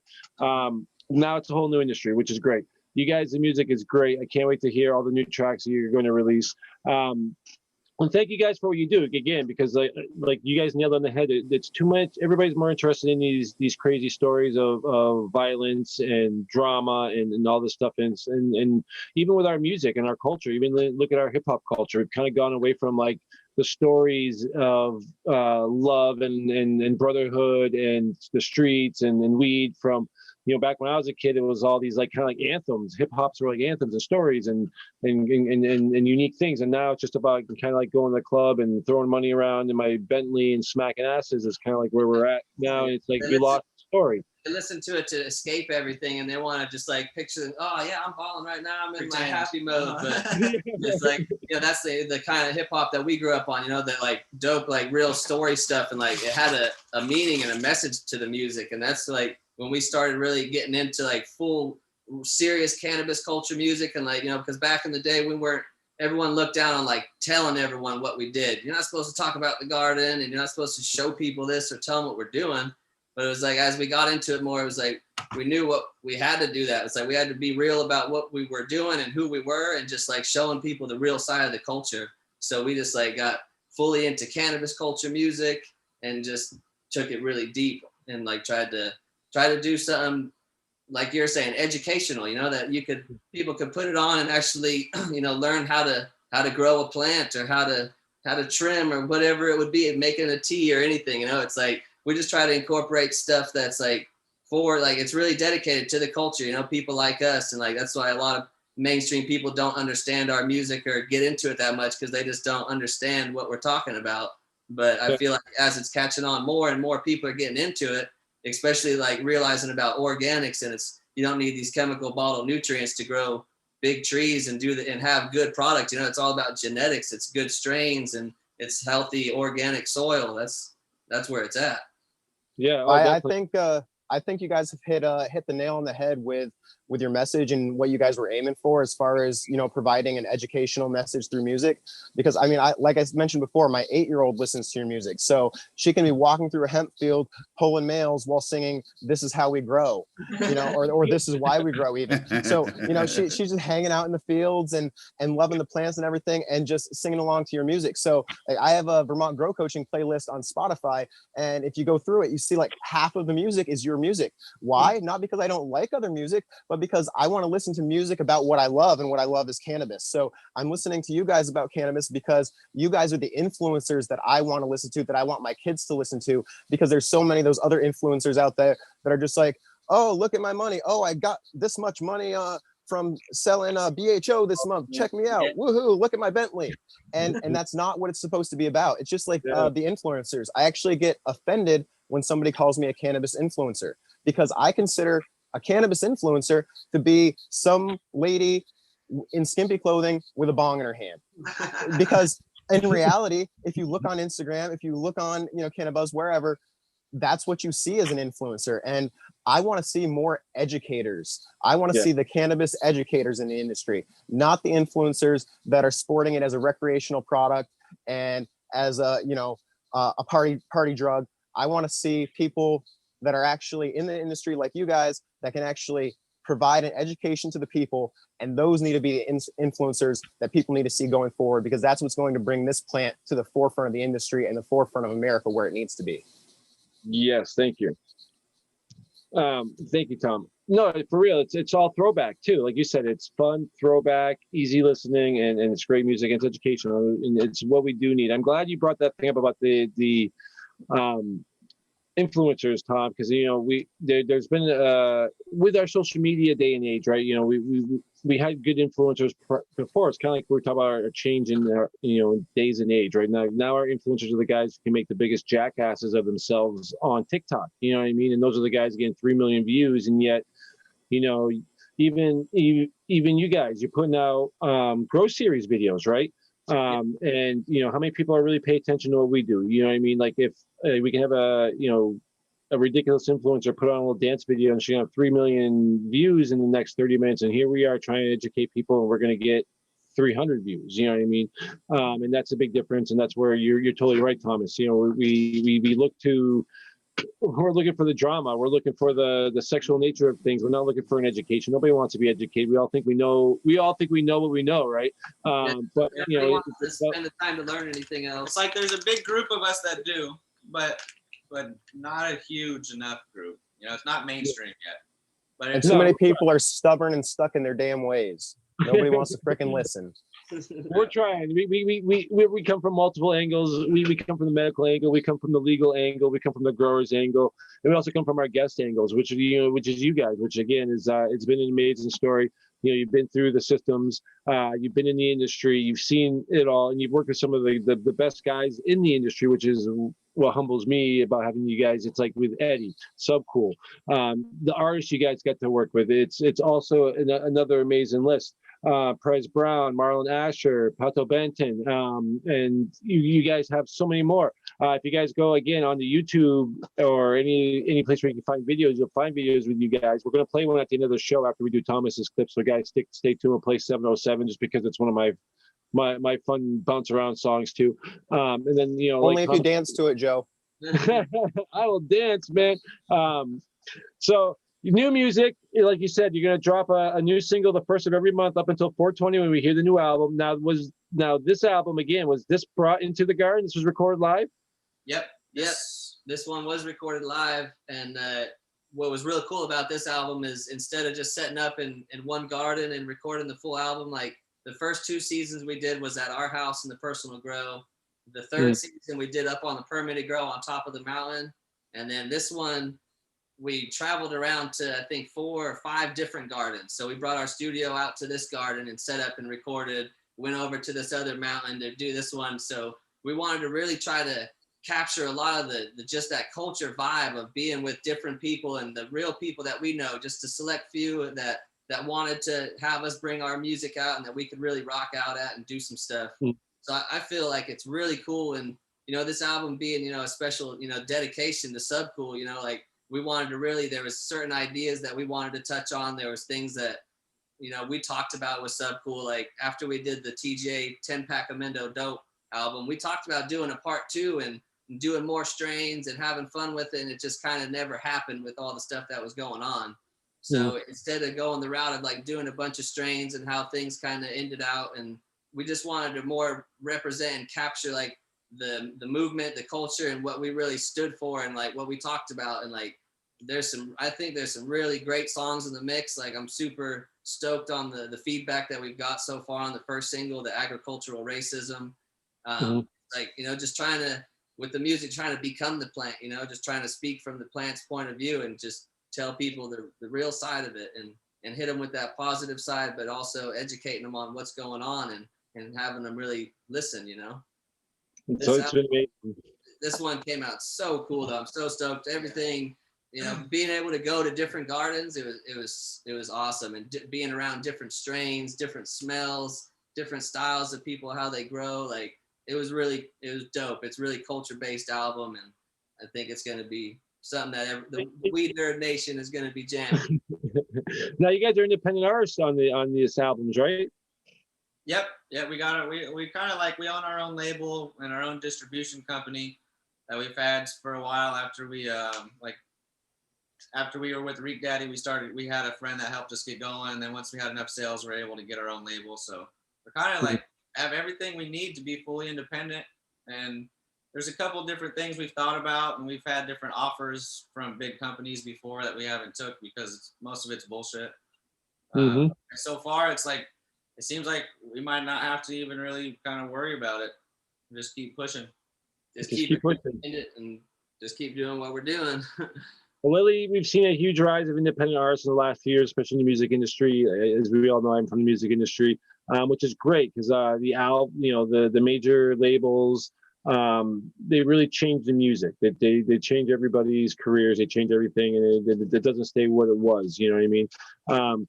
Right now, what I want to do, as we're running out of time here, is get to Thomas real quick and go over his Growers Guide segment. We'll come back. We'll let everybody do a sign off. We'll talk to the guys real quick, and then we'll play the last video, and that'll be the show. We got a bunch of stuff happening, guys. A great lineup coming. Next week, we get to talk to Kevin Spielman from the Spielman Report, which I'm really excited about. If you guys like to do extractions or anything like that, he's a phytoscience guy. He's a guy that taught me to completely change my whole outlook and my whole vision on extractions. I used to think I knew my shit. I didn't know my shit, but he'll be on next week. We have Danny Danko coming on. We have Bobby Nuggs coming on. We have Beth Waterfall coming on. So we got a great lineup coming up, guys. But Thomas, the Growers Guide. We have it. It worked. We finalized it. I think it's the only thing that worked for us today.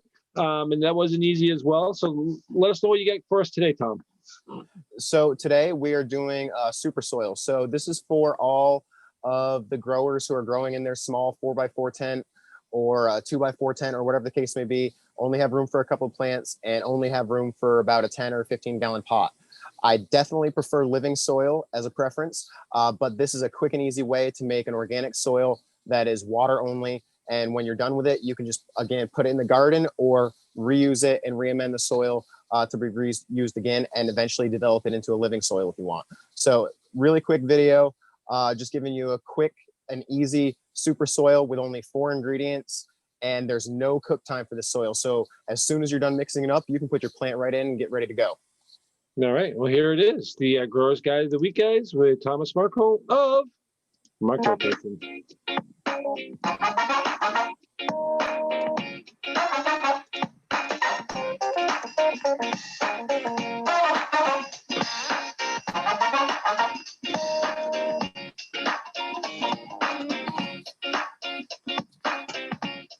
Hey guys, Tom with Vermont Grow Coaching here, and welcome to Growers Guide, your weekly beginner-friendly cannabis tips and tricks. So this week on Growers Guide, we're going to be talking to you about super soil. Super soil is an amazing option for people looking to have an easy grow. All you have to do is water, start to finish. Now, most super soils out there do require some sort of cook time prior to actually using the soil. That means putting your nutrients together with the soil, letting it all blend and mix nicely, and allowing it to sit, turning it once in a while for about 30 days or so, give or take. Now, the super soil we're going to be working with today is a super easy soil that you can make with only 4 ingredients. Only 4, and you don't have to cook it. So let's get into it. I see how it is. No love for the coach this week? All right, I'm going to break it down real quick for you. So all you're going to need is some Sunshine Mix Advanced number 4. You're going to need some Terp Tea Grow and some Terp Tea Bloom. And you're going to need some T-Lab Life Cube Soil Builder. That's it. All right, thanks, coach. So these instructions are designed for 2 flowering plants start to finish in 15-gallon pots. On a tarp, mix 30 gallons of Sunshine Mix Advanced number 4. That's about 2/3 of a 3 cubic foot bale. You're going to add in about 5 gallons of water and about 30 cups of Life Cube Soil Builder. From there, continue to add additional water until the soil has reached field consistency. Separate the soil into 3 separate piles, and in pile number 1, add 10 tablespoons of Terp Tea Bloom. Pile number 2, add 4 tablespoons of Terp Tea Bloom and 2 tablespoons of Terp Tea Grow. And pile number 3, add 3 tablespoons Terp Tea Grow and 1 tablespoon Terp Tea Bloom. Separate each pile into 2 separate piles and layer them in your pots. Pile 1 goes on the bottom, pile 3 on the top. Now transplant your plant directly into the top pile. The plants will continue to grow in the lower layers of pile 1 and 2 naturally as needed. Ensure the soil stays field consistency throughout your grow, and you can check this by testing the moisture level in the soil with your finger. If it's dry to your first knuckle, it's time to water. This lady has seen about 8 weeks of veg time in this super soil. All she needs is some serious defoliation, and she's ready for flower. So there you have it, guys. Super simple super soil. start to finish. You can use this soil for up to 6 months without an issue. Your plants should produce prolifically, and you shouldn't have many issues as far as deficiencies are concerned at all. There are certain strains of cannabis, and there are certain other plants out there as well that are going to need some additional amendments to the soil, but for the most part, this is a good starting mix to get you going and provide you a nice organic harvest. Bloop, bloop, bloop, bloopers. Now, I wouldn't use, there's nothing to it. Straight one.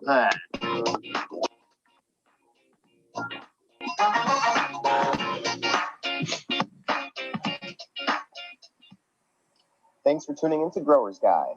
To find out more, check us out on VermontGrowCoach.com.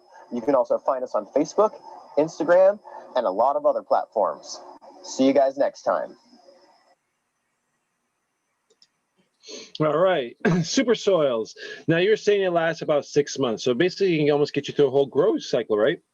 Yeah, so I intentionally designed the super soil to have an 8-week veg time, so about 2 months of veg, and then up to a 10-week flower time. So in that respect, it should be able to get you through the entire grow without an issue. Even if you end up having a longer flowering sativa strain that goes about 12 weeks, it should still get through without an issue. Again, I'm starting the flip at 8 weeks of veg. If you're going to veg longer than that, you'll probably need some more nitrogen in the top layer, possibly the middle layer as well. But for the most part, I'm sticking with just flower nutrients and mainly phosphorus and potassium heavy nutrients for the bottom layer, just because I want the plant to reach into the lower levels as it's approaching the end of flower, and I want it to slowly deplete itself of nitrogen and naturally yellow as it approaches harvest. That way it gets rid of some of that chlorophyll and you get a much cleaner tasting, healthy tasting, and just better overall tasting plant.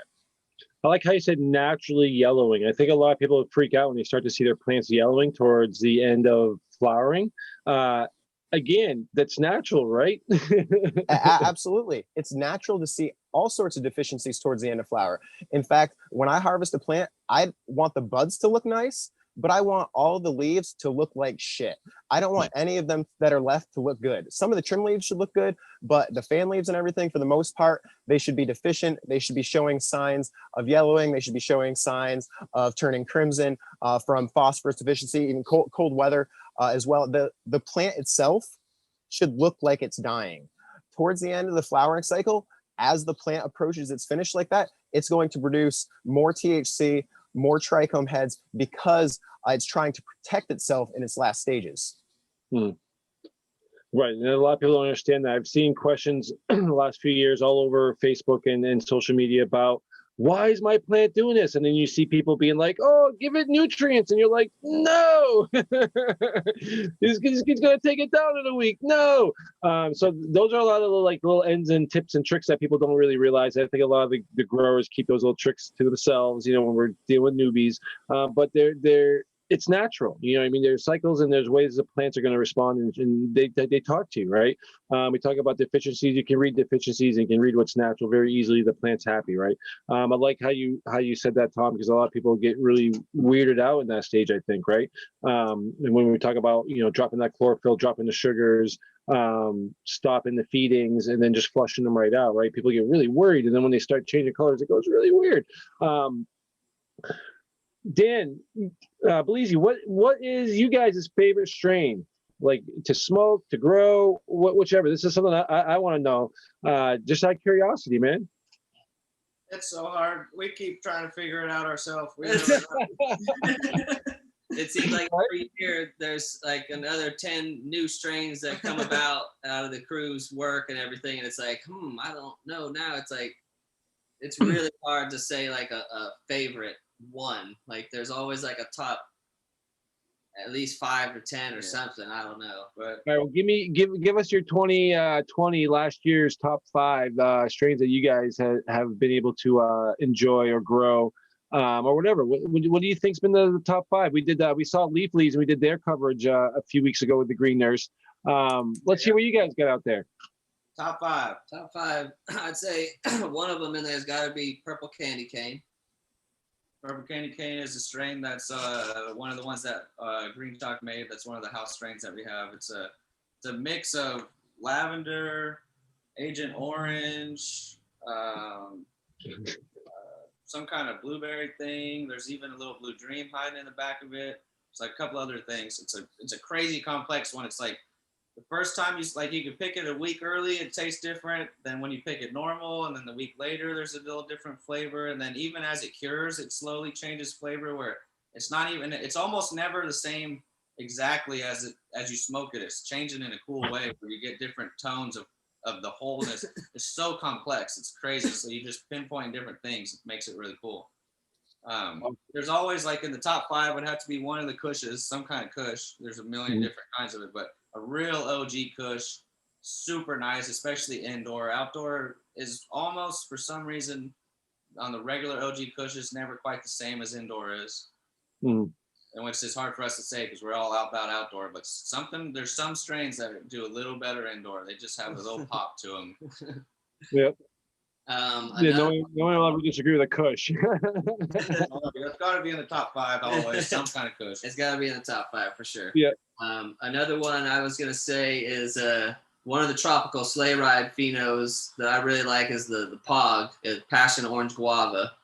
The sleigh ride was it's actually the purple candy cane crossed to the Pina, which is a pineapple strain from the homie Mean Gene up in Mendocino.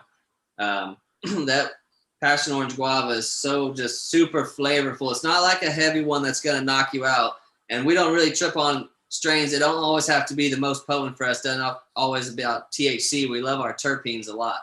So we really like that taste. And like the Passion Orange Guava is definitely one that stays in the top. That's so nice to smoke, especially outdoor. It's a perfect flower outdoor. It grows so nice. Yeah.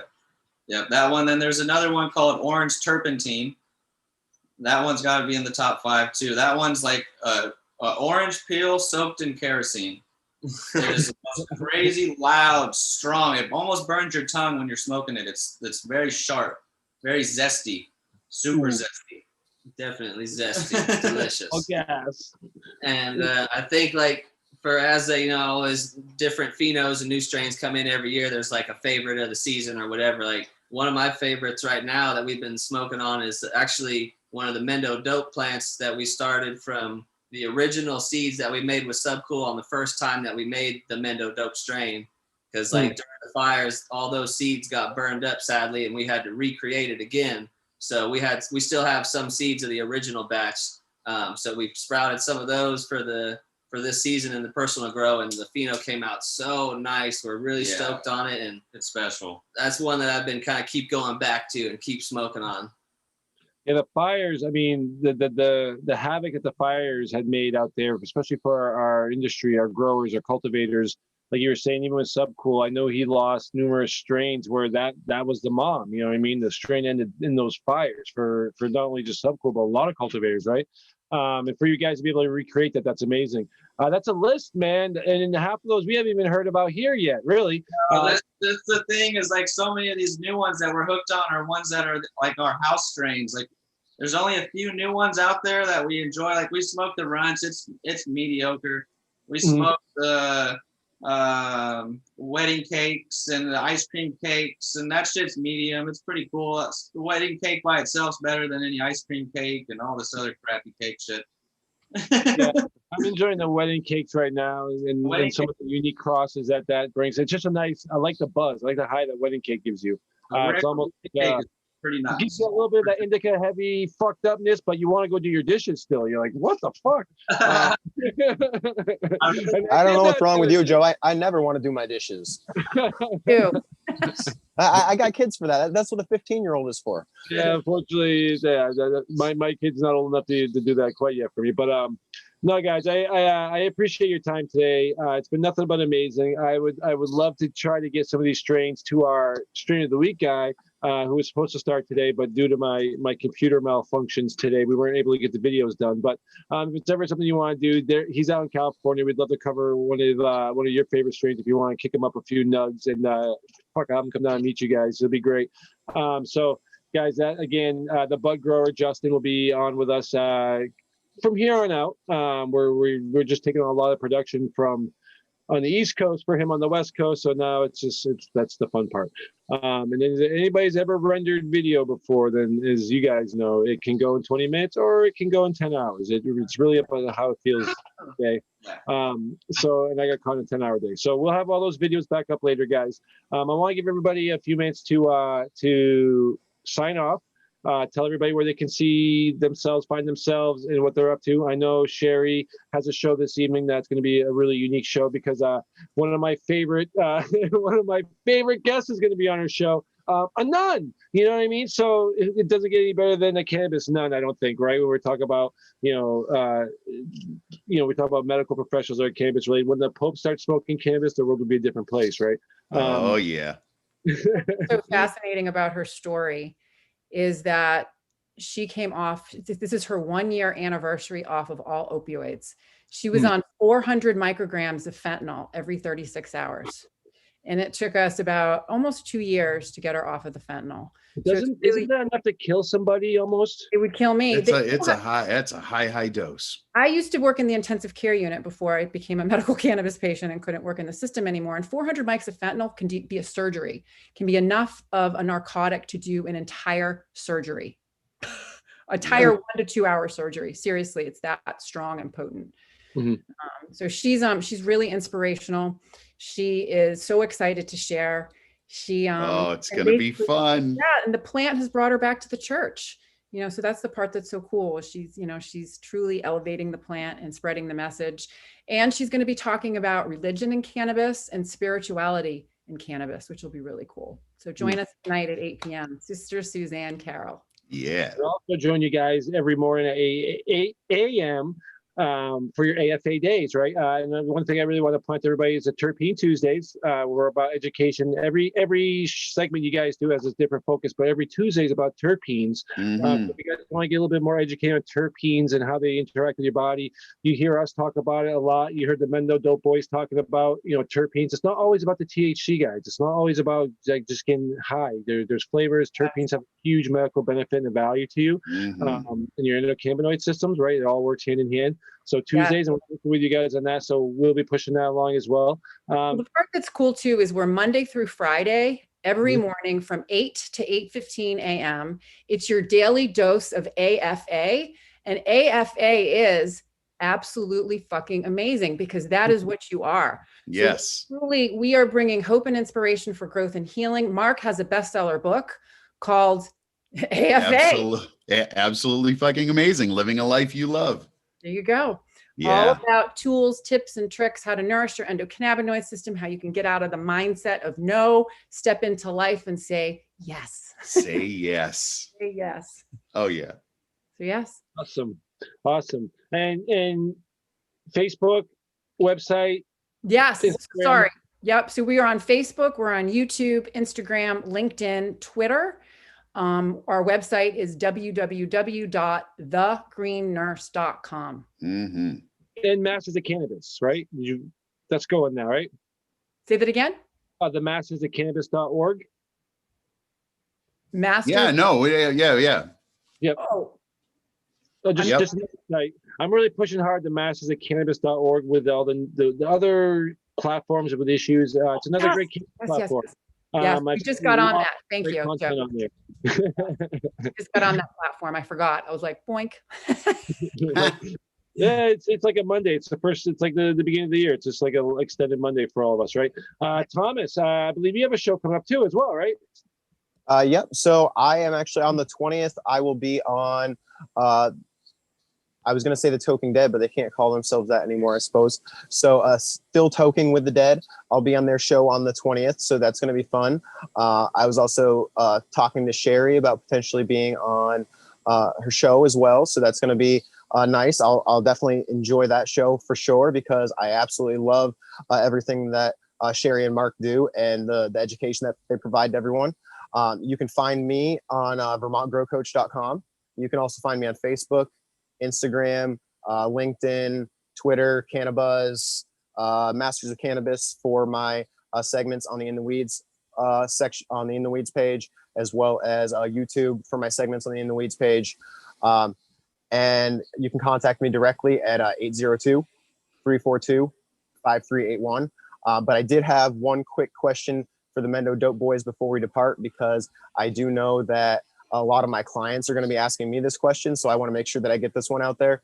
is there a place where my clients can find your seeds? So I know you guys are currently working on genetics and stuff. Are you currently providing them through either directly through yourselves or through any seed banks or anything where my clients could potentially obtain them and try to grow out some Mendo Dope genetics this season?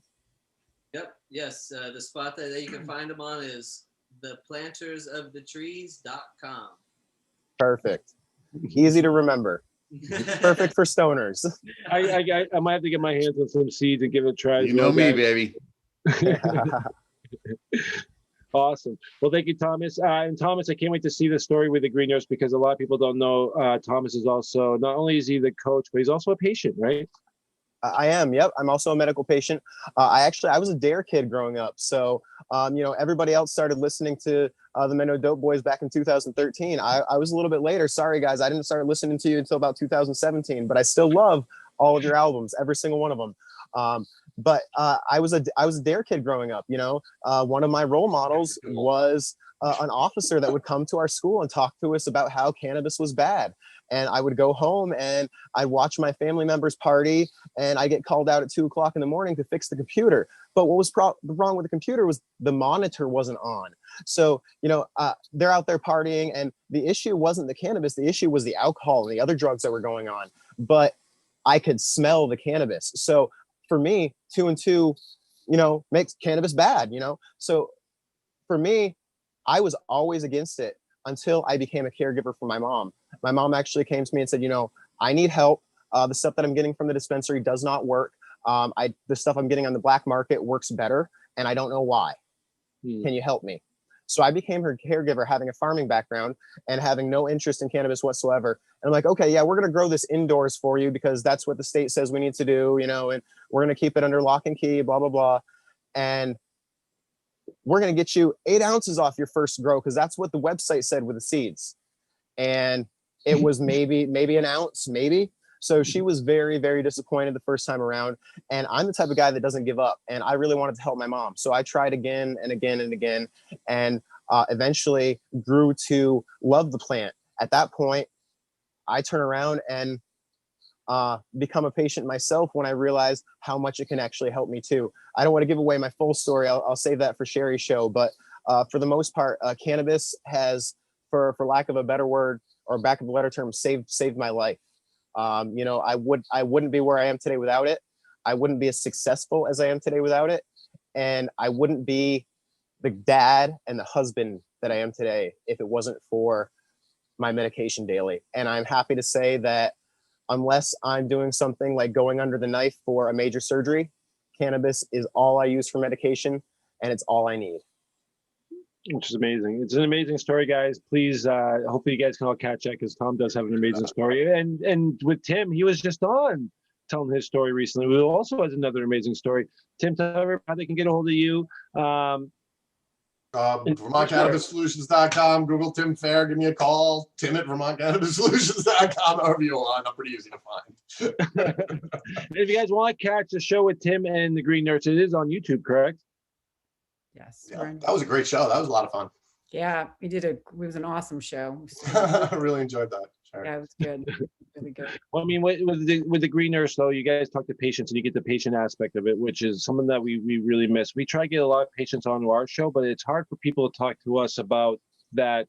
It's a really personal thing, right? Because again, it's like that patient doctor conversation that you have. They don't want everybody to know, we don't want to know that, we don't want to tell everybody we're struggling, but it is inspirational when people can hear that story, because there's a lot of people out there that are struggling, that don't know what to do, they don't know where to turn, they are trusting their doctors, and they are on 9 different opioids or medications or whatever it is.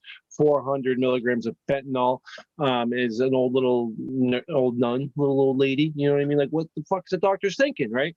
Like you said, it's enough to tranquilize a horse, right? That's where the education comes in. And again, back to the Mendo Dope guys. Thank you guys. You guys are brothers. Nerd fam. I'm proud to have you guys on the show. We're proud to be considered part of the Nerd fam. Again, the Subcool thing goes back and deep for us. So there's a lot of love there for Sub.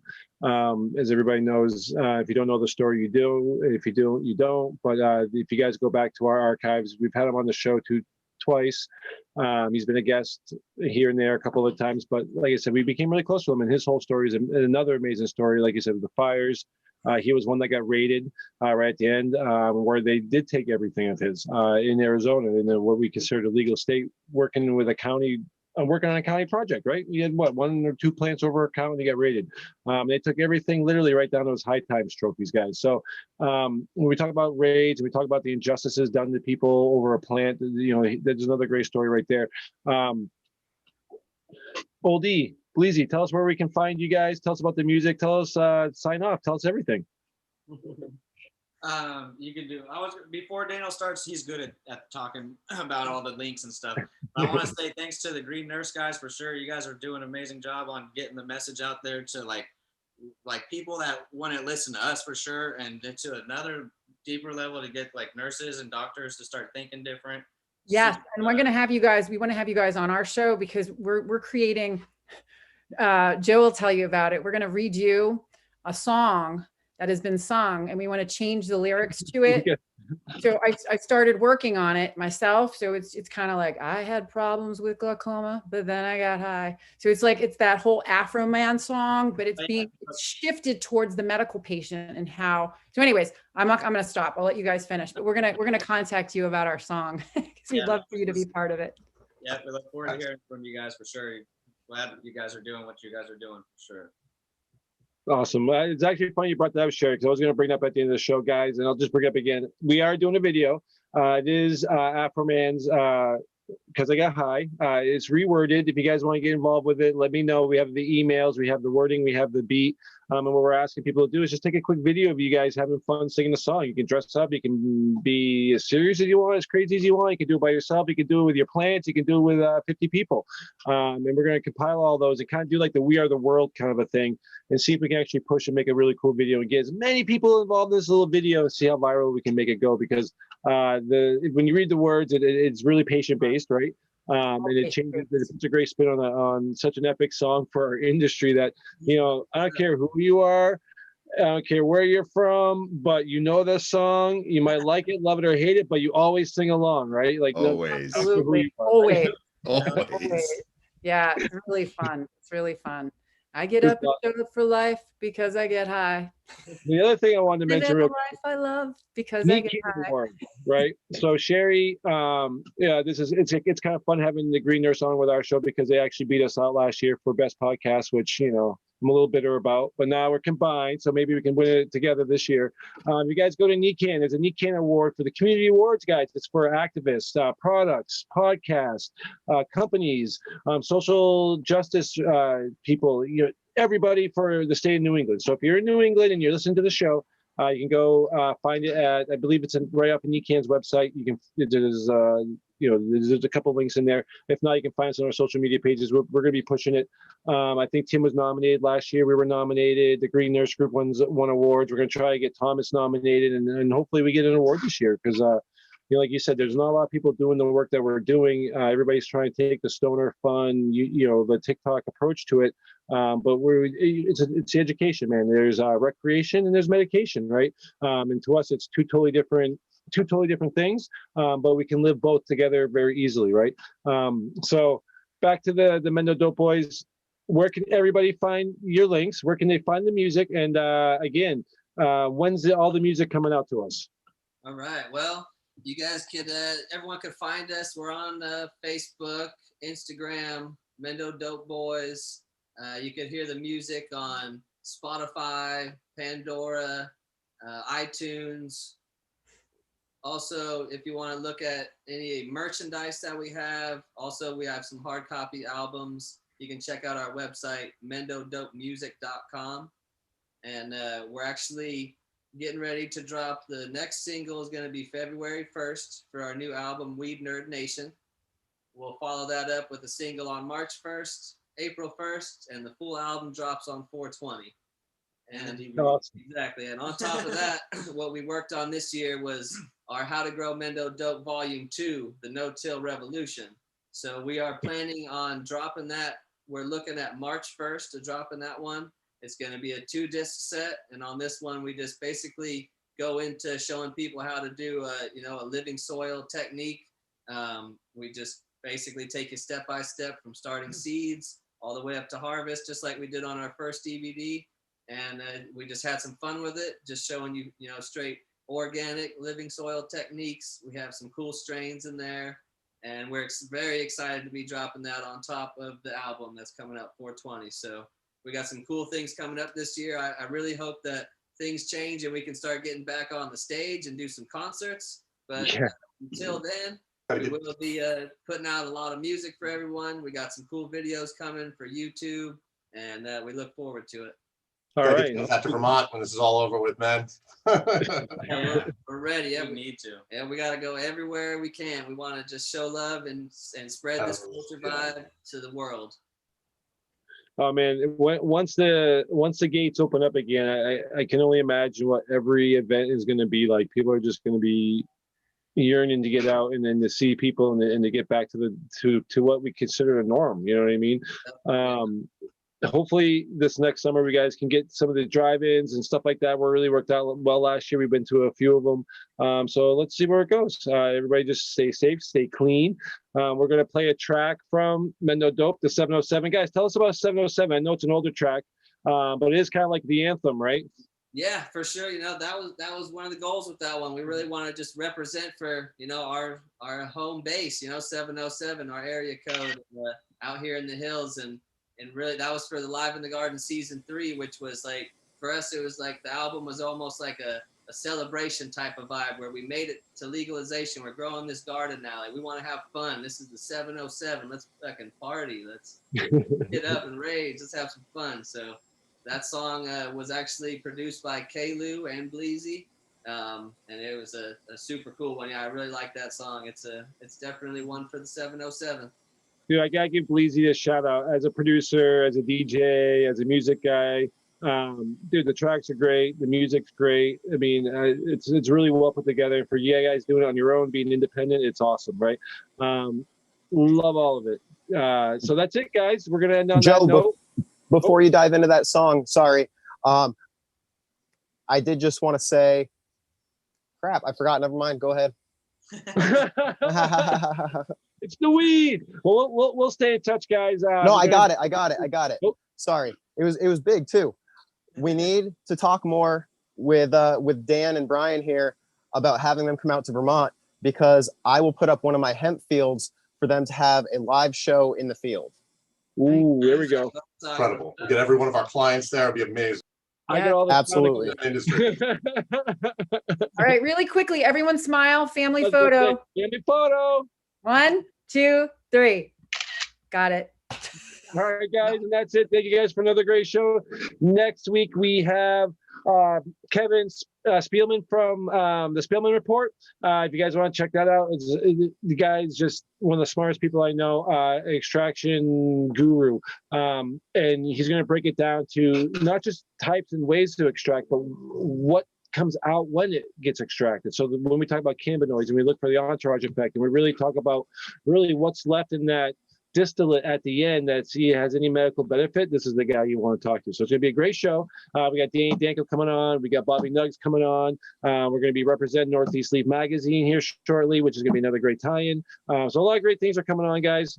Stay tuned. The new year is going to be fun. 2021. Here we go. We're going to play a track. The Mendo Dope Boys. Thank you, guys. We'll send you out and get you a part of what we're doing. And yeah, so many questions. We'll talk soon. But that's it, guys, for us this week. We're a little over. Thank you guys for all your time. Thank you guys for tuning in. And again, sorry for all the technical difficulties. You'll be able to find all of our archives on our YouTube and our Masters of Cannabis as well. So, guys, we'll push it back through social media. Thank you guys again. Peace. Peace. Peace. All right. Well, oh, man.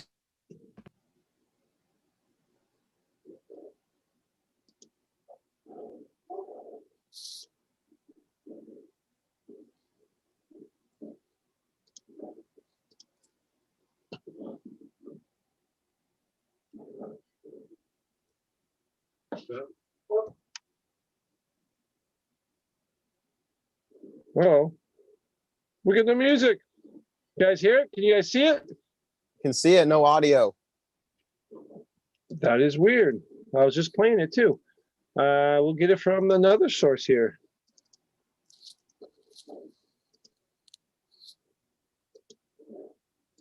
Are we still live? Yeah, I guess We are.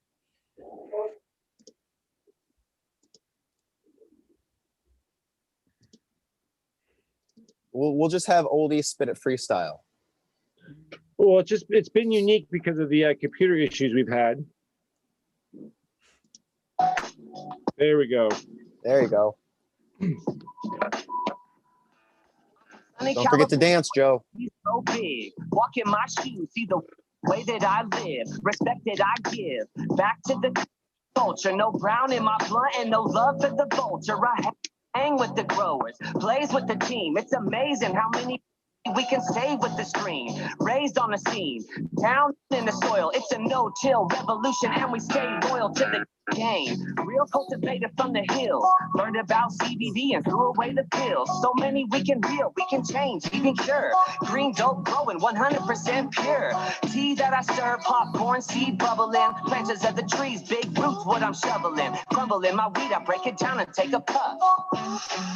I'll never get enough. Northern California, West Coast rider. Mendo boys set the place on fire. Who got the dank? 707. Who got the dank? 707. Northern California, West Coast rider. Mendo boys set the place on fire. Yeah. Who got the dank? 707. Who got the dank? 707. Growers in the hills got trees by the pound. Break it down, roll it up, pass it all around. Who am I to clown? The ones who act faulty. Chemicals and bottle nutrients, you're too salty. Call me if you need some dank, yeah, I grow it.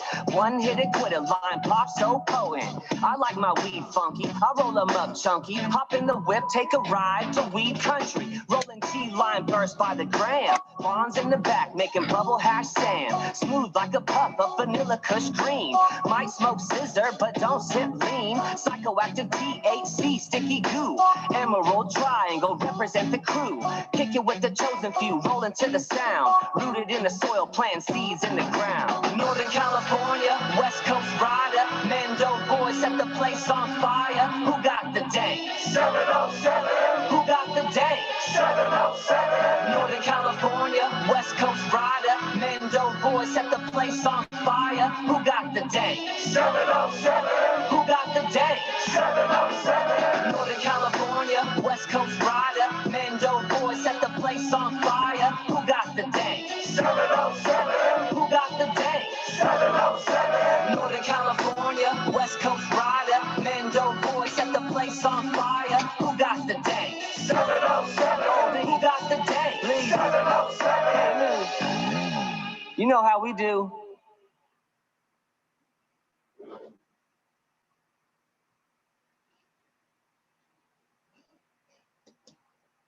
And that's it. One of the best songs. I love that song. All right, guys. Again, we'll see you next week. Thank you, Thomas. What are we looking for today, Frenchie? Whose garden? Oh. That's it. Well, guys, see you next week. See you next week.